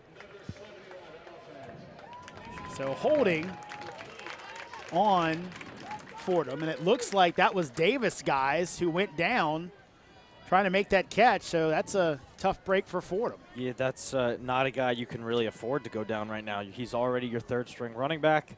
You know, who do you have left if he goes down and can't come back into this game? You got D'Angelo Palladino. He's had a couple of carries today, a couple of nice runs, but really, I mean, outside of him, do you have another guy that you can go to? I don't know. We shall see. Palladino's going to get his chance today. Came into this one with only 108 yards rushing on the season. 2nd and 13. Need to get it inside the 34 for a first down. Looking over the middle, some room to run. Instead, he'll throw. It's got a step, but incomplete. as Medlock was looking for Ferraro and just overthrew him. Yeah, he had it. He had it. Ferraro down there, had a little stutter and go there. Yeah, just couldn't find a way to put a ball out in front there. Just overthrew him a little bit. But I want to finish your point on Chase Edmonds. You know, one of the stories coming in was, you know, he was going to break that record, that rushing record in FCS, FBS. You know, he's only 8 yards shy of breaking the Patriot League record. So, you know, he's such a humble kid, such a smart kid, and you know, you hate to see a guy like that with, you know, the career that he's had kind of end it in a way, you know, where he really doesn't get to show off. I mean, 3rd and 13 now for Fordham. Again, looking for Longy, and again he makes a great one-handed catch, but again he's out of bounds. Is this kid real? he is showing off today. Is this kid Goodness. for real? There's your backup running back right there, too. Like, He's done everything else today, hasn't he? Right. Just a good corner route, but they played that perfectly. They squeezed that window, but just a great grab, man. Hand-eye coordination. I know I say this a lot, and a lot of people don't understand what I'm saying when I say it, but it's about slowing the ball down with your eyes. You find the point of the football, and you can catch any pass thrown your way. Here's Mevis again on to punt. Blaze Brown back deep after leaving the game with an injury a few moments ago. Low kick. Brown trying to get everybody out of the way, and Fordham again downs it inside the 5-yard line. Again, nice special teams play. And what I like on that play, guys, by James Biggs Frazier, he didn't try and get too cute. He didn't let it take another bounce and maybe go into the end zone. He said, I'm going to take inside the 5. That's fine for me. Yeah, absolutely, and they've done some really nice jobs today at covering these punts, and I believe there's a second one that they've downed inside the 5 there. And like you mentioned, there is no point or no difference in downing it at the 5 or downing it at the 1. Ultimately, if you're within that 5, honestly, if you're within the 10, you know, you're already pushed back and you can feel it as an offense. So here's Gunther Johnson trying to lead the Hoyas to their first win of the season since the opener. Pass out looking for McLaughlin, that one incomplete. The Hoyas won that one against Campbell. Defense came up big in that contest. Have not won since, as they've onto their 3rd quarterback of the season. Of course, looking at Gunther Johnson, guy out of Arizona. Not only grew up in the state, but also played at Arizona before transferring. Interesting, guys, got the name Gunther because his father was actually played in college, nicknamed Gunt. They wanted something close. They couldn't name exactly that, so they came up with Gunther. There he is out looking for Williams. That's incomplete. Again, that solid coverage by Dylan Maben. I mean, I tell you what, you watch Dylan Maben out on the field right now. He just is he's a physical presence out there. I mean, he's so long, so thick. I mean, when he's covering these wide receivers, he almost overtakes them. He's so big and physical out there, and he is a really, really good football player, and he leads the team in pass breakups, and he's adding a whole bunch here today. It's almost like he's a 6'4" corner, but he's really only 6'1" and playing perfectly. So 3rd and 10, deep in Hoya territory, out in the flat. That's caught, but well short of the first down as Morris brings that one in. But Hoya's looking at a 3-and-out here. Yeah, and that's a really nice job again by Maben. You know, had a deep guy coming at him. The #1 receiver was coming at him deep. He got his hands on, but had his head towards the quarterback still, so he could see what was going on in front of him. As soon as he saw that ball released, let the guy go deep, came up, made a good tackle. Yeah, he's definitely making himself known today, man. Like, that's a guy you have to circle and project forward as far as those long corners and how he's playing. Oh, yeah. I mean, he's only 6'1", 185, but he plays so much bigger than that. So Longy's going to take the Hurst kick inside his 45-yard line, makes one man miss, makes a second. He can't make the third, is coming down and making the tackle, the long snapper Warren Wynn, but Fordham in good position here to add points on the board. Yeah, this is the part of the game where I know we've talked about in the last 3 series, but this is the part of the game where the Chase Edmonds effect would have taken place because he would put the game away. And, you know, again, coming into this season, I was already ready with all my Chase Edmonds for Heisman stuff. I was about to lead the campaign in New York City. It's like, this is the guy you have to take notice on because he's about to break this record. But he still gets to finish strong, still gets to be the all-time leader in Patriot League history when he is able to get back on the field. Palladino in the game, so Davis remains out. Palladino will take the run and ends up with a nice gain of around 5 as he takes it down to the 43. Yeah, and I think you hit the nail on the head again with that. Chase is, in situations like this, he is the go-to guy. This is the situation where you have Chase Edmonds out there, and he doesn't wear down. He wears defenses down in the fourth quarter. That is what makes him so good. And when you don't have a guy like that, now you got to rely on other playmakers. Almost an interception, then almost a big gain by Hunter Harris, as he's able to go ahead and he slips down but can't break away for the long run. That's Jelani Williamson once again nearly breaking on that football and almost coming up with an interception. He's been flirting with it all game long. All game. At some point, it's going to pay off for him. He's going to be able to grab that ball and bring it back the other way. Again, shotgun, Fordham in it all game long. 3 receivers, actually 4 receivers, 2 each way, with Palladino, you're back in the backfield. And sack, finally the Hoyas find a way to get to the quarterback as Kingsley Amemba makes the tackle, and Luke Medlock gets up very slowly, finally hops up, but let's see if they make him leave the game for a play. I think that's what we're going to see. Let's get to the sack by Amemba first. Amemba was able to come through unblocked, and that 6'4", 235 bringing you down on the ground, man. That's just a great job at closing to the quarterback. And that looks a lot like the play that hurt Aaron Rodgers last week. The kind of the guy falling on you and you hit your shoulder. Now, of course, they blow the whistle for you. You have to leave for a play. So now going even deeper into their bench, Austin King, who tried to throw that pass on the reverse pass earlier, now comes in for at least one play. He'll hand off. And Palladino with a big play all the way down to the 30-yard line. So that's one of the ones, folks, that you kind of wonder. Backup quarterback, you usually like to run the ball there. They catch the Hoyas sleeping. Yeah, they caught them beat by alignment initially because no one was out there on the outside. That was just a play where they had no outside contain, and good job by Palladino finding that lane and getting outside and making a big play. Here's Palladino again. He's stacked up by Tate right at the marker. So it looks like they're going to say that's a 4th down. So doesn't look like much of a decision for Andrew Briner. He's going. Georgetown brought in some beef on the inside. So here we go, 4th and short. Fordham with a 5-point lead, trying to maintain possession. Now Medlock looks at the sidelines, comes up close, actually switches everything. No quarterback sneaks for Fordham. And now they'll call timeout, so maybe one to try to get them to jump first and then make a decision after that. That's exactly what that play was, a designed play. You come up to the line of scrimmage as fast as you can, get in the defense to try and think, okay, they're going for it.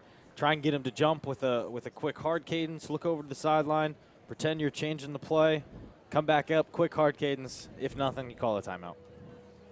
Normally get guys like you, Jeremy, to jump offside. You guys fall for everything. Yeah. You know, it's hard when the guy's allowed to scream and head bob as much as he wants.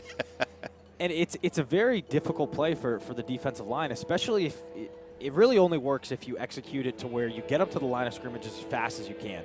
If you try and walk up and be methodical about it and allow the defense time to talk about it, that's when you never see them working out. But when you get up to the line of scrimmage as fast as Fordham did on that play, now you have no time to talk about it. There's no time to communicate, okay, watch for the hard cadence. And that's when a lot of times you see the defensive line jump. So here we go. Fordham looks like about a half a yard, if that, for a first down to keep control of the ball. Still 11 minutes to go here in the game, so plenty could go either way. Palladino is your lone running back. Medlock is your quarterback. He'll look to throw. Longy open, makes the catch and ends up out of bounds. And he has first down yardage, so Fordham goes to the air on 4th and very short, but it works. It's their go-to play, man. Yeah, and I like the play call because, you mentioned it before, before they called the timeout there. They brought some extra beef in up front, and when you don't have Chase Edmonds, the strong running back that he is to just barrel through there, sometimes you got to get a little bit cute. And when you got Austin Longy out there, I'll take that matchup one-on-one any day. Pump fake. Looking for the wheel route, and that will be incomplete as Williamson again had a chance at an interception.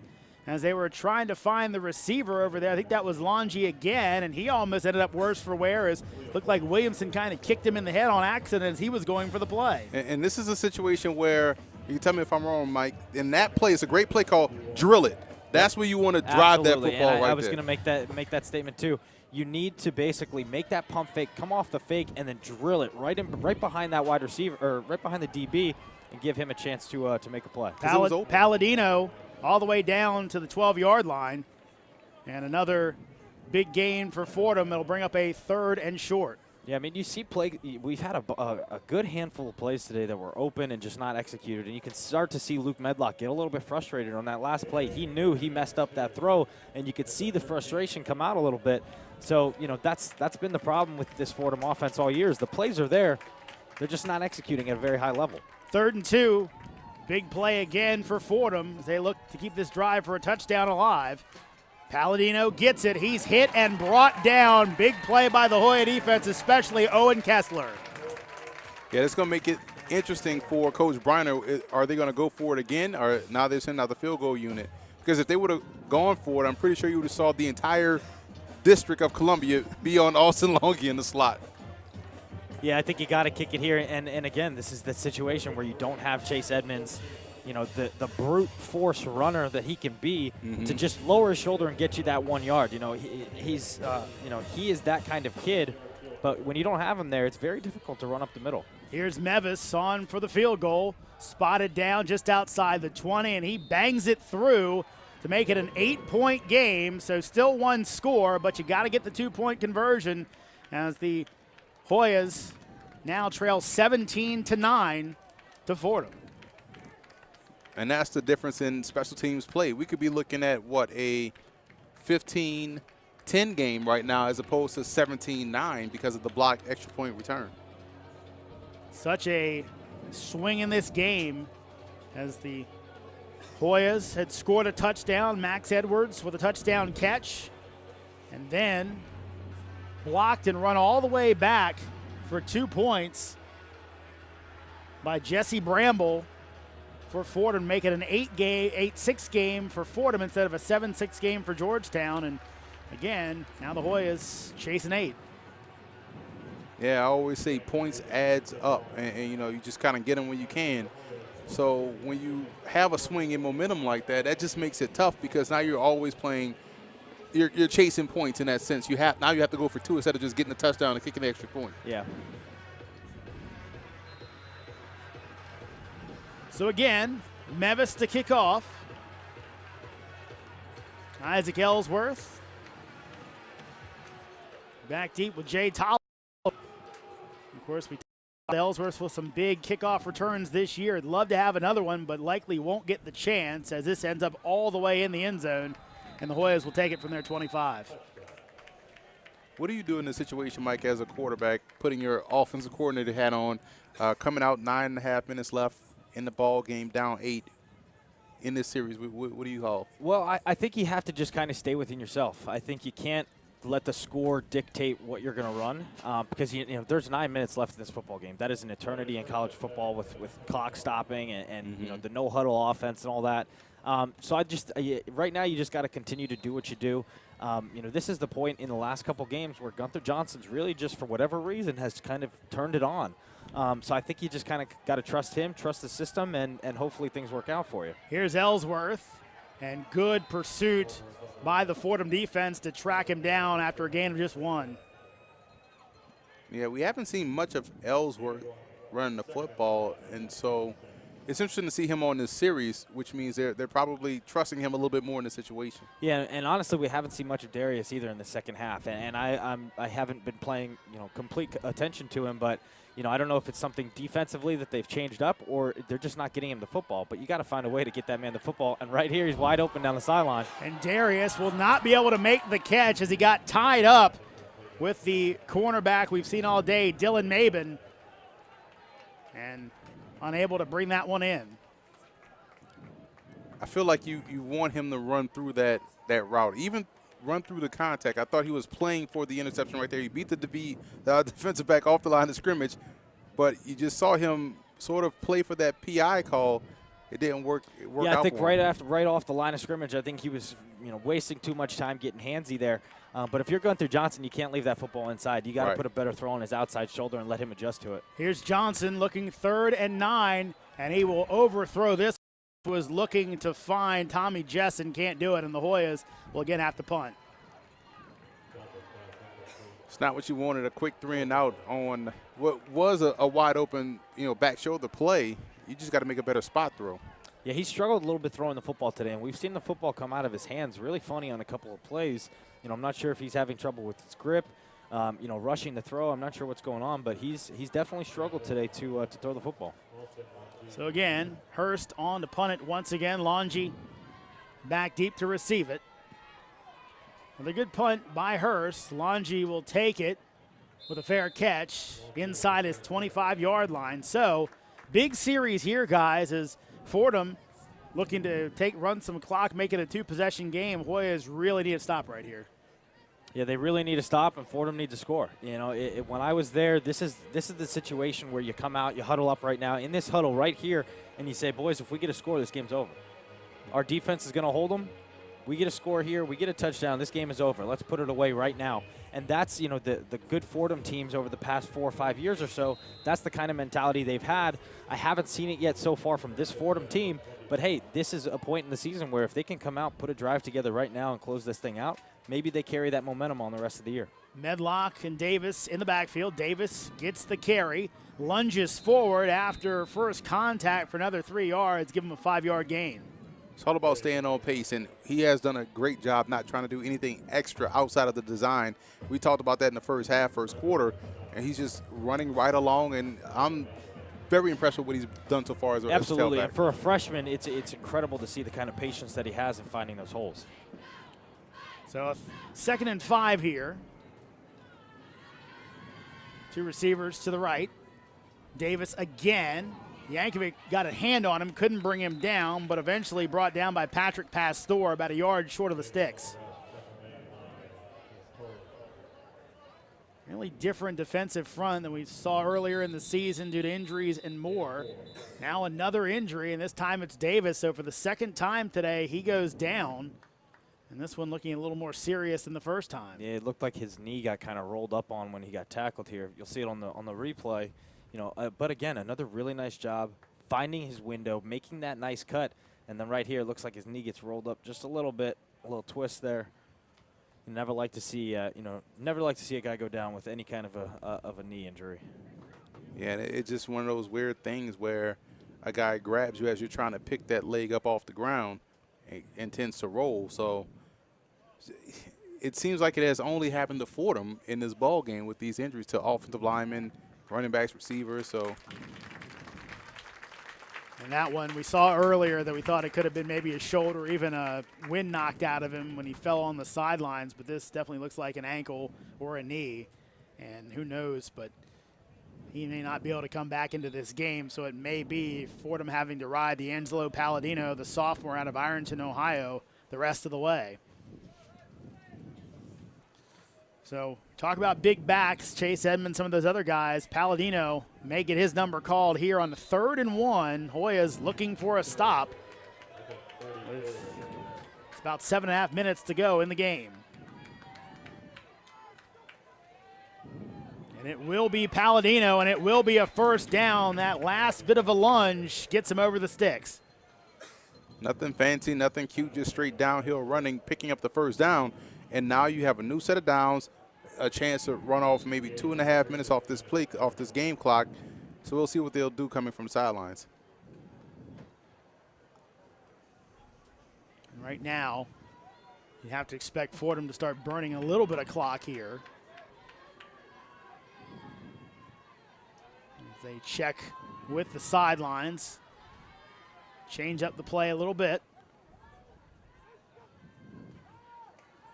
Medlock finds Longy, who takes a big hit from Blaze Brown, but ends up with a gain of 4. Yeah, and this is a tricky situation for an offense like this. You know, I know especially when I was there, it was one of those situations where you're so used to going so fast and that warp speed, getting up to the ball, getting plays and just rattling plays off. when you have to drastically slow down like this to reduce clock, sometimes you see a lot of miscommunication, a lot of sloppiness. So we'll see how they handle it here with 6 minutes to go. Palladino bounces it all the way to the outside. He's run down by Akiri, also getting out there to make the tackle, Ramon Lyons. And it's interesting, Mike. I know some teams have kind of come up with a way to do that. They'll go to a huddle, and then they'll run out of the huddle real quick and snap the ball. Is that an option for them? It is. I've seen some teams do it, and it's again just a way to kind of get their guys moving quickly. When you have situations like this where your linemen are sitting down in their stance for 10 seconds, it makes it tough. But it's definitely something that you can look into to try and speed things up. 3rd and 2. Medlock chased. Jefferson giving chase. He's going to throw this one out of bounds. So the Hoya defense again comes up with a big play to get Fordham off the field. He missed Austin Longay on that crossing route. He was wide open yet again. And also to compound that mistake, you have him rolling outside and not just taking the sack, but throwing the ball away, which stops the clock. See right there, Longay was wide open, but by that time Jefferson had him flushed out the pocket. He just threw the ball away. So now Michael Darius goes back to return the punt after Blaze Brown had handled the last few. Good kicking game today from the Fordham punter, Andrew Mevis. Bit of a tail wagger that Darius will call for the fair catch on at his 20-yard line, and some issues at midfield. And now it looks like we'll have to see exactly who that flag goes on, as it was Matthew Deal, excuse me. Yeah, and that'll go on Anthony Coyle. Right, Mike. And Coach Briner talking to him completely is like, you can't allow mental mistakes to become physical mistakes. That hurt your football team right here with those 15 yards. Yeah, and that's, a classic case, it's unfortunate, but it's a classic case of just getting frustrated. A game like this, you're so used to, especially a guy like him, he's a senior, he's been around, he's been around the block for a while here with those, high-scoring Fordham offenses. When you start to struggle like this in a season where, you're 1-6 right now, you're not really doing much today, you see guys like that start to get frustrated, and sometimes it just spills over like that. But that's a mistake that, as a senior, you got to know to take that frustration out on the sideline and not cost your team 15 yards. Two backs in the backfield alongside of Gunther Johnson. Has the one touchdown pass today. Needs to find the end zone one more time for the Hoyas to tie this one up. Johnson, nothing there. Tries to take off, gets back to the line of scrimmage, and no more. Adiade with the tackle, and again, he's slow to get up. It's a covered sack right there. Good job on the back end by Fordham. No options right there in the passing game for Gunther Johnson. And we haven't seen Johnson be the run threat that he was last time out. Coming out of the third quarter, had just 2 yards rushing. Johnson will throw this one up, looking for Edwards, who can't make the catch.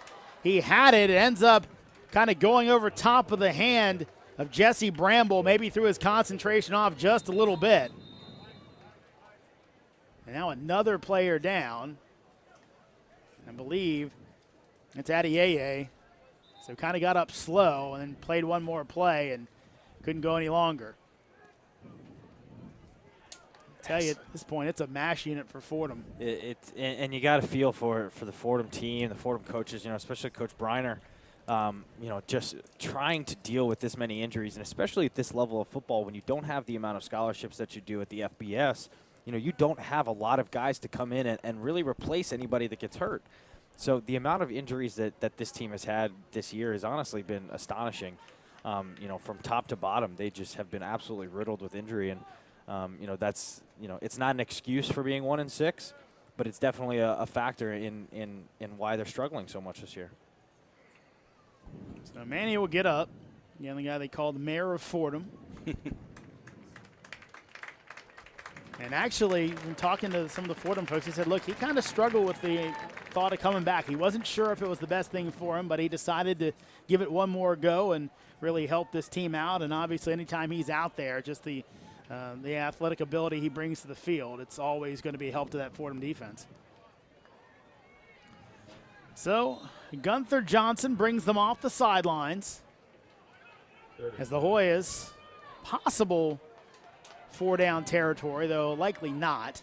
Still almost 5 minutes to go in the game.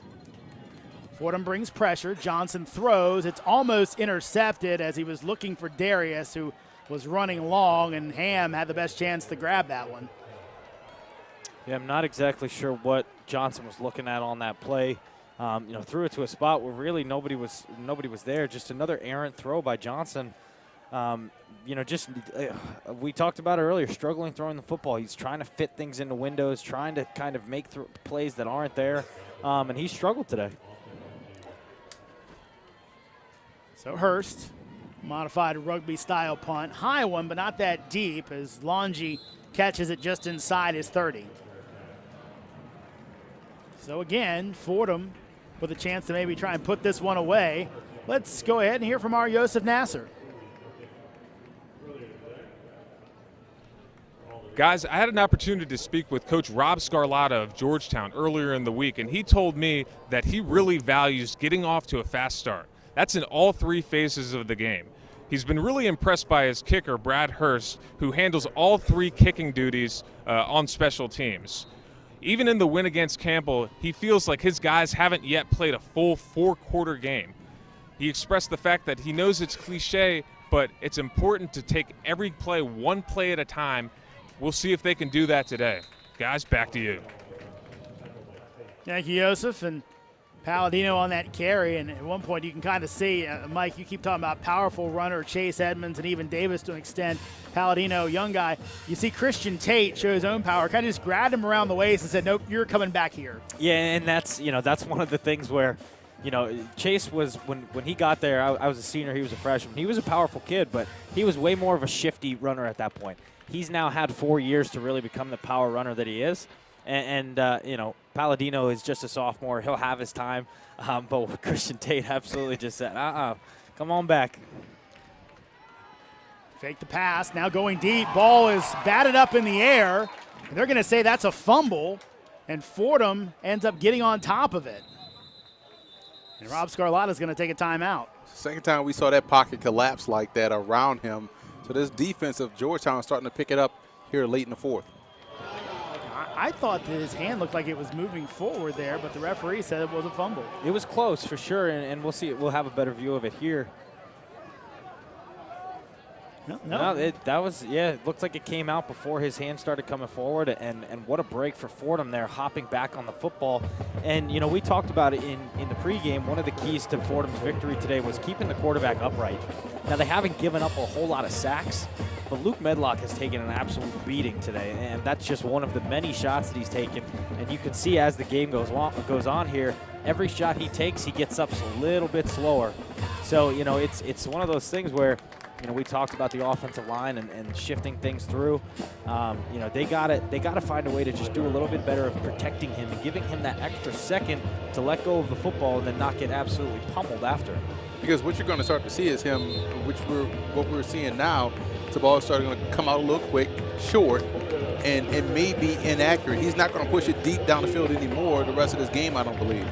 So a third, call this 14. Owen Kessler with that big play there to knock the ball loose. See where Fordham goes. Georgetown hasn't done much on offense here in the second half. Well, Fordham play it safer, try and get the big chunk here. Swinging out to Palladino, and he'll just slide down as he gets back to the line of scrimmage, the original line of scrimmage, and no more. And Rob Scarlatta takes another timeout to preserve clock. And I tell you what, I know Coach Scarlatta took a timeout there to stop the clock, but a really, really nice job by Palladino there, catching the swing route and not going towards the sideline and getting pushed out of bounds. That would have saved Coach Scarlatta a timeout. And for a sophomore, that's a big-time play. We'll see it right here. Catches this swing route and knows he has to stay in bounds, puts his foot in the ground and gets upfield, doesn't get too close to that sideline there, and tries to keep the clock running. Really nice, mature play from a young kid. Yeah, too often you see young players tend to quickly try to make a play and go out of bounds and help the other team as a result. But good heads-up play, good situational football there for Fordham. So the Hoyas trailing here. They just used their last timeout. So I'll ask you guys both as we have a little bit of time, does that make this now 4-down territory no matter what? Absolutely. I think so, yeah. Yeah, absolutely. Because he used 2 timeouts, so you kind of force your hand when you see that. Play calls will be a little bit different, but I do think it is 4-down territory. They should get good field position here from this punt. Darius is back deep, awaiting the punt from Mevis. Really hasn't given the Hoyas a lot of chances for big returns today. High kick. Darius calls for the fair catch and makes it at about his 22-yard line. So Hoyas will start from there, 1st and 10, on an all-important drive, trailing by 8 late in the 4th quarter. Yeah, and you got to figure this is probably your ball game here. This is probably going to be your last drive on offense. You got to find a way to get something going, stretch the football down the field a little bit. You don't need to rush. You have 3 minutes and 30 seconds. You don't need to go out there and try and do an up-tempo style that you're not used to. You could still run your game plan, but you got to start getting chunk plays, 15, 20 yards down the field, and try and work your way down without, getting too far down on the game clock here. Ellsworth is your running back. He's going to take it around right ends. Got some space. Isaac brought down, but now a flag goes down and thrown right at Nick James, so that should be on him. And that is a killer to start the drive for the Hoyas. That was well designed, too. It's just a good Well-designed positive play. Yep.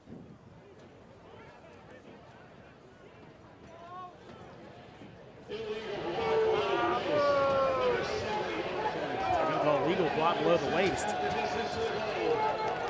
Wow. We'll see it on the replay, guys. Yeah, college football surely has changed. I don't know where the I don't know what to call that. It's a tricky play because it's one of those things where you have to, if you're going to make the chop block, you have to dive straight ahead, and you can't angle yourself. So it looked like right at the end there, once Ellsworth cut up the field, the defender started to move in a different direction. He tried to dive in a different direction, and that was a call that probably could have gone either way. I probably wouldn't have made that call, especially because he didn't even touch the guy. Right. Again, looking for the screen, and Ellsworth had some space but can't bring the ball in. We've seen that in the second half. The Hoyas, Darius had a big drop earlier, then Ellsworth right there probably gets at least 5-10 yards and gets the drive started. This is where you see young teams start to crumble and not make the plays that they're supposed to make, that veteran teams make. And you want to see these guys overcome that and try to get back on the positive side. It's 2nd and long right here, 2nd and 20. Can they get back in tune with what's going on mentally in order to have some success? Johnson claps for the ball, gets it, looks over the middle, and this time Morris not ready for it.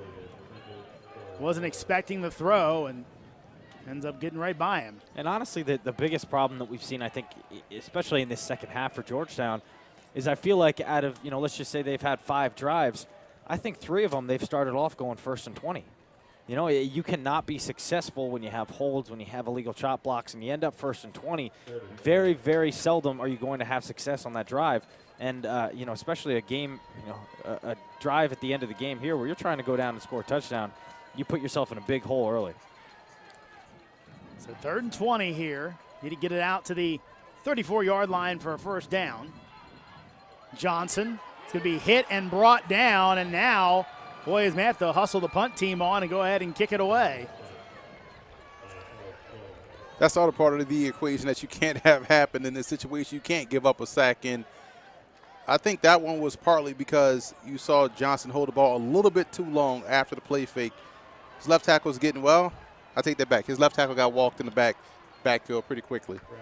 True, but I think if you're Johnson, and again, we talked about this earlier in the game, as he gets more and more experience back there, he's going to learn to step up, evade that. I mean, you as a good quarterback, you cannot get sacked by just one guy getting rushed with the rest of the pocket open.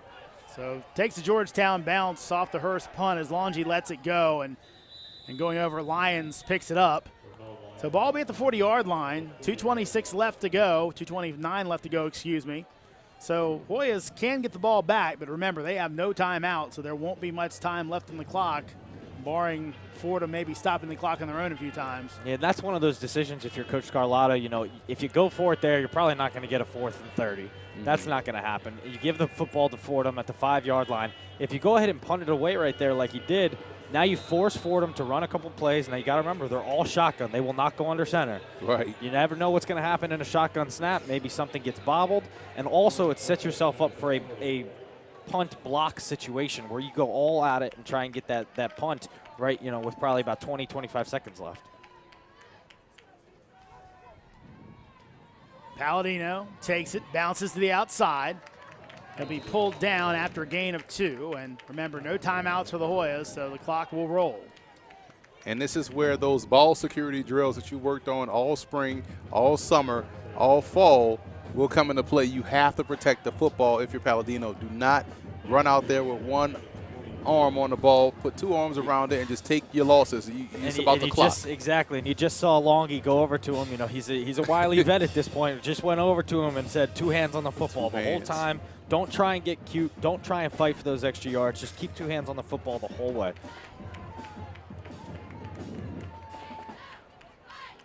Second and 8. Palladino again up the middle and again knocked down after a gain of 2 as the clock will again run. And now it rolls.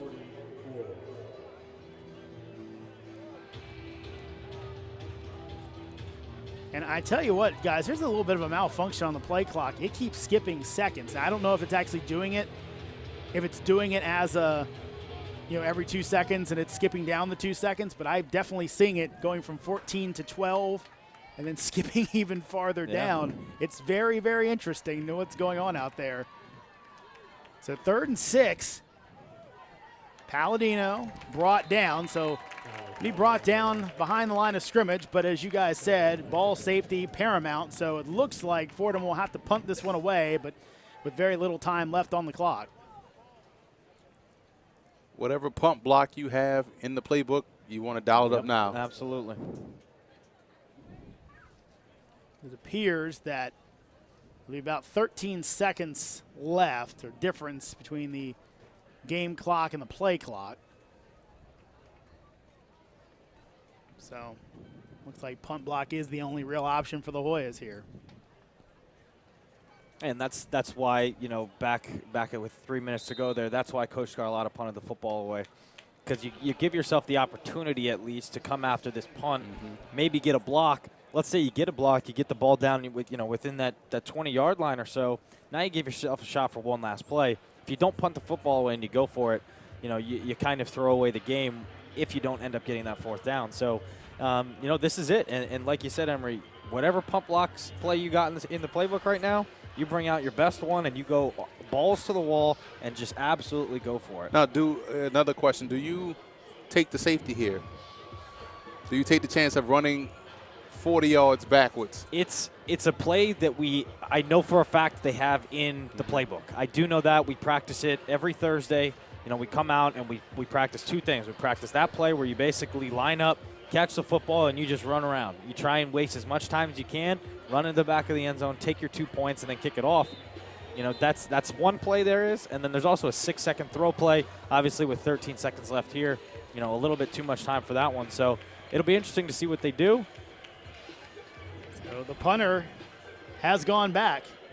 Corey Cattle is back to kick. So obviously they're not going to maybe put a receiver back there and let him do it. Darius is back deep. Here's the kick. Darius makes the catch of the Mevis punt. Excuse me, I believe I said Cattle.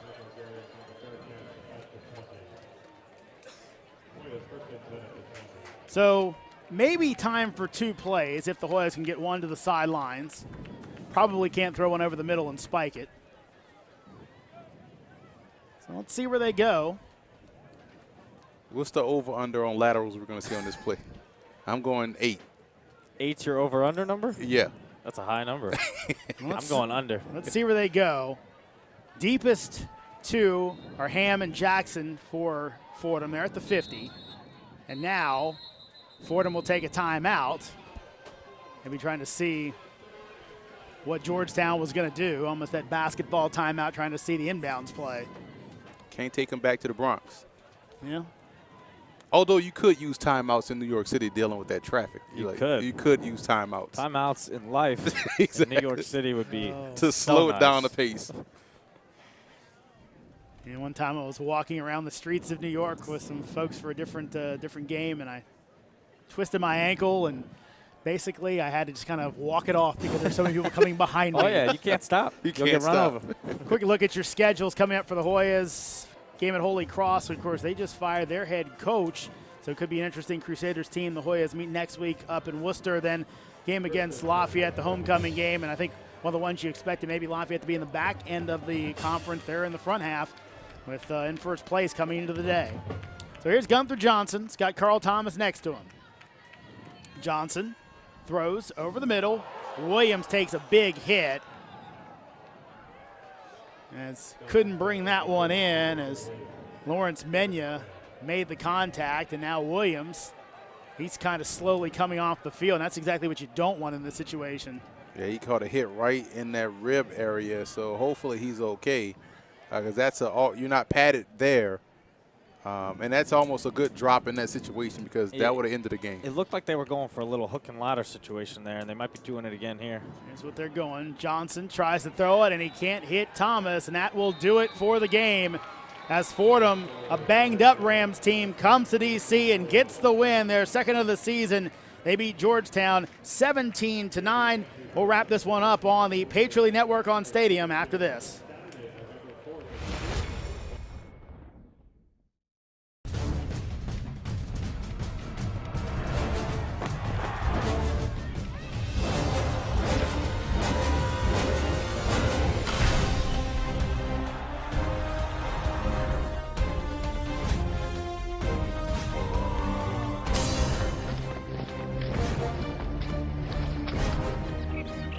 The Patriot League, today's scholar athlete, tomorrow's leader.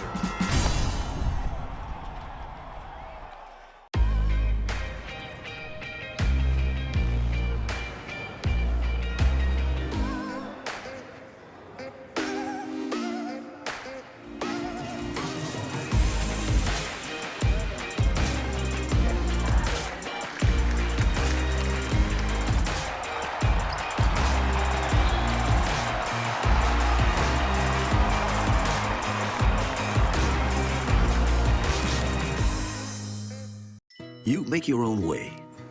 You chose New York to test yourself. You don't see obstacles, you see opportunities. You thrive on the unknown, the unfamiliar, the unexpected. You live by your ideals. You have a moral compass, and you know how to use it. The diploma says Fordham. You take it in your hands, you keep it in your heart, and then you do what the world needs you to do. You put it to work. Fordham University, the Jesuit University of New York. If you're a Georgetown Hoyas fan, you want the world to know it, and there's only one place for you to gear up, shop.guhoyas.com.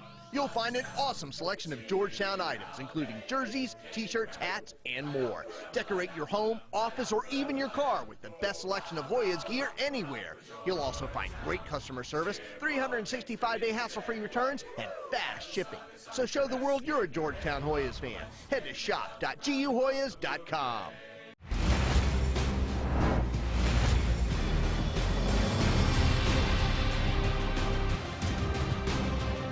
Fordham with a 17-9 win over Georgetown. Beat up Fordham team comes to D.C. and able to get the victory. A lot of happy faces on the Rams sidelines. They're finally able to taste victory as they get the win here in our nation's capital. Let's go ahead and take a look at our second half highlights in this one.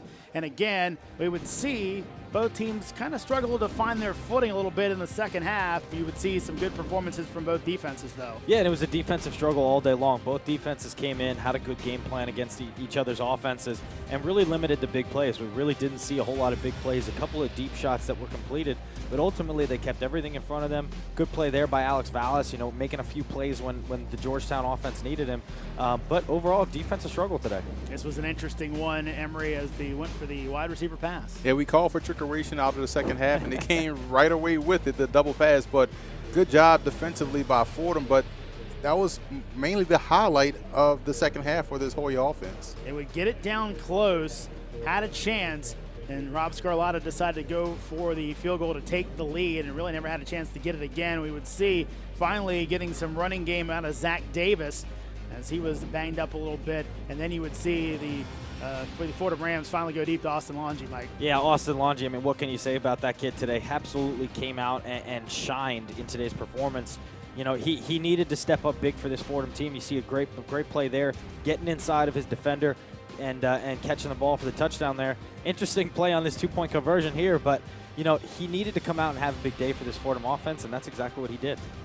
Of course, Fordham would go ahead and take the 5-point lead, but then they would try to go ahead and add on to it. And this is where it looked like things would change for the Hoyas, Emery, but flag brought it back. That was the biggest play of the game, I thought, at that point, because you had a turnover and you also had good field position, but all for naught, as it was called, back for pass interference.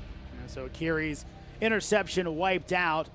And you would see, again, more of the Austin Longy show. He was everywhere today, though some good special teams play by the Hoyas. Fordham again would kind of get close, but then you'd see the Hoya defense, Memba right there with a big sack. But you would see just enough from that Fordham offense, Mike, to kind of keep the chains moving, never really give the Hoyas a good chance. Exactly, and as well as the Georgetown defense played, they were on the field for a lot of plays today, and they just couldn't, make quite enough plays, to keep them out of the end zone there and to keep them off the board. That was really the last big chance for the Hoyas there, as they almost forced the fumble deep in Fordham territory, but the Rams able to get on top of it, and then we would see Hoyas few chances from back in their own end, Emery, but really could never get things moving. Yeah, their offense was out of sync. Their defense definitely gave them a chance and does give them a chance moving forward in this Patriot League. And you look at the stats, Fordham, despite really having a backup cast of characters out there tonight, 402 through total yards, 258 passing, 144 rushing. Maybe not some of the stats they've had in the past, but good enough. Also, the third down percentage, pretty good. You see the individual stats there, and Medlock, good day, Mike, but Longy really helped him out. Longy really helped him out, but the big thing with Medlock is no turnovers. That was what we had. One of the keys we had for him today was just manage the football game. He's not going to go out there and put up 500 yards passing, but he needed to manage the football game, and that's exactly what he did today. So with that, we finish things off from our nation's capital. Fordham gets their second win of the season. They beat Georgetown 17-9. For Mike Niebrick and for Emery Hunt, I'm Jeremy Huber saying so long. This has been the Patriot League Network on Stadium.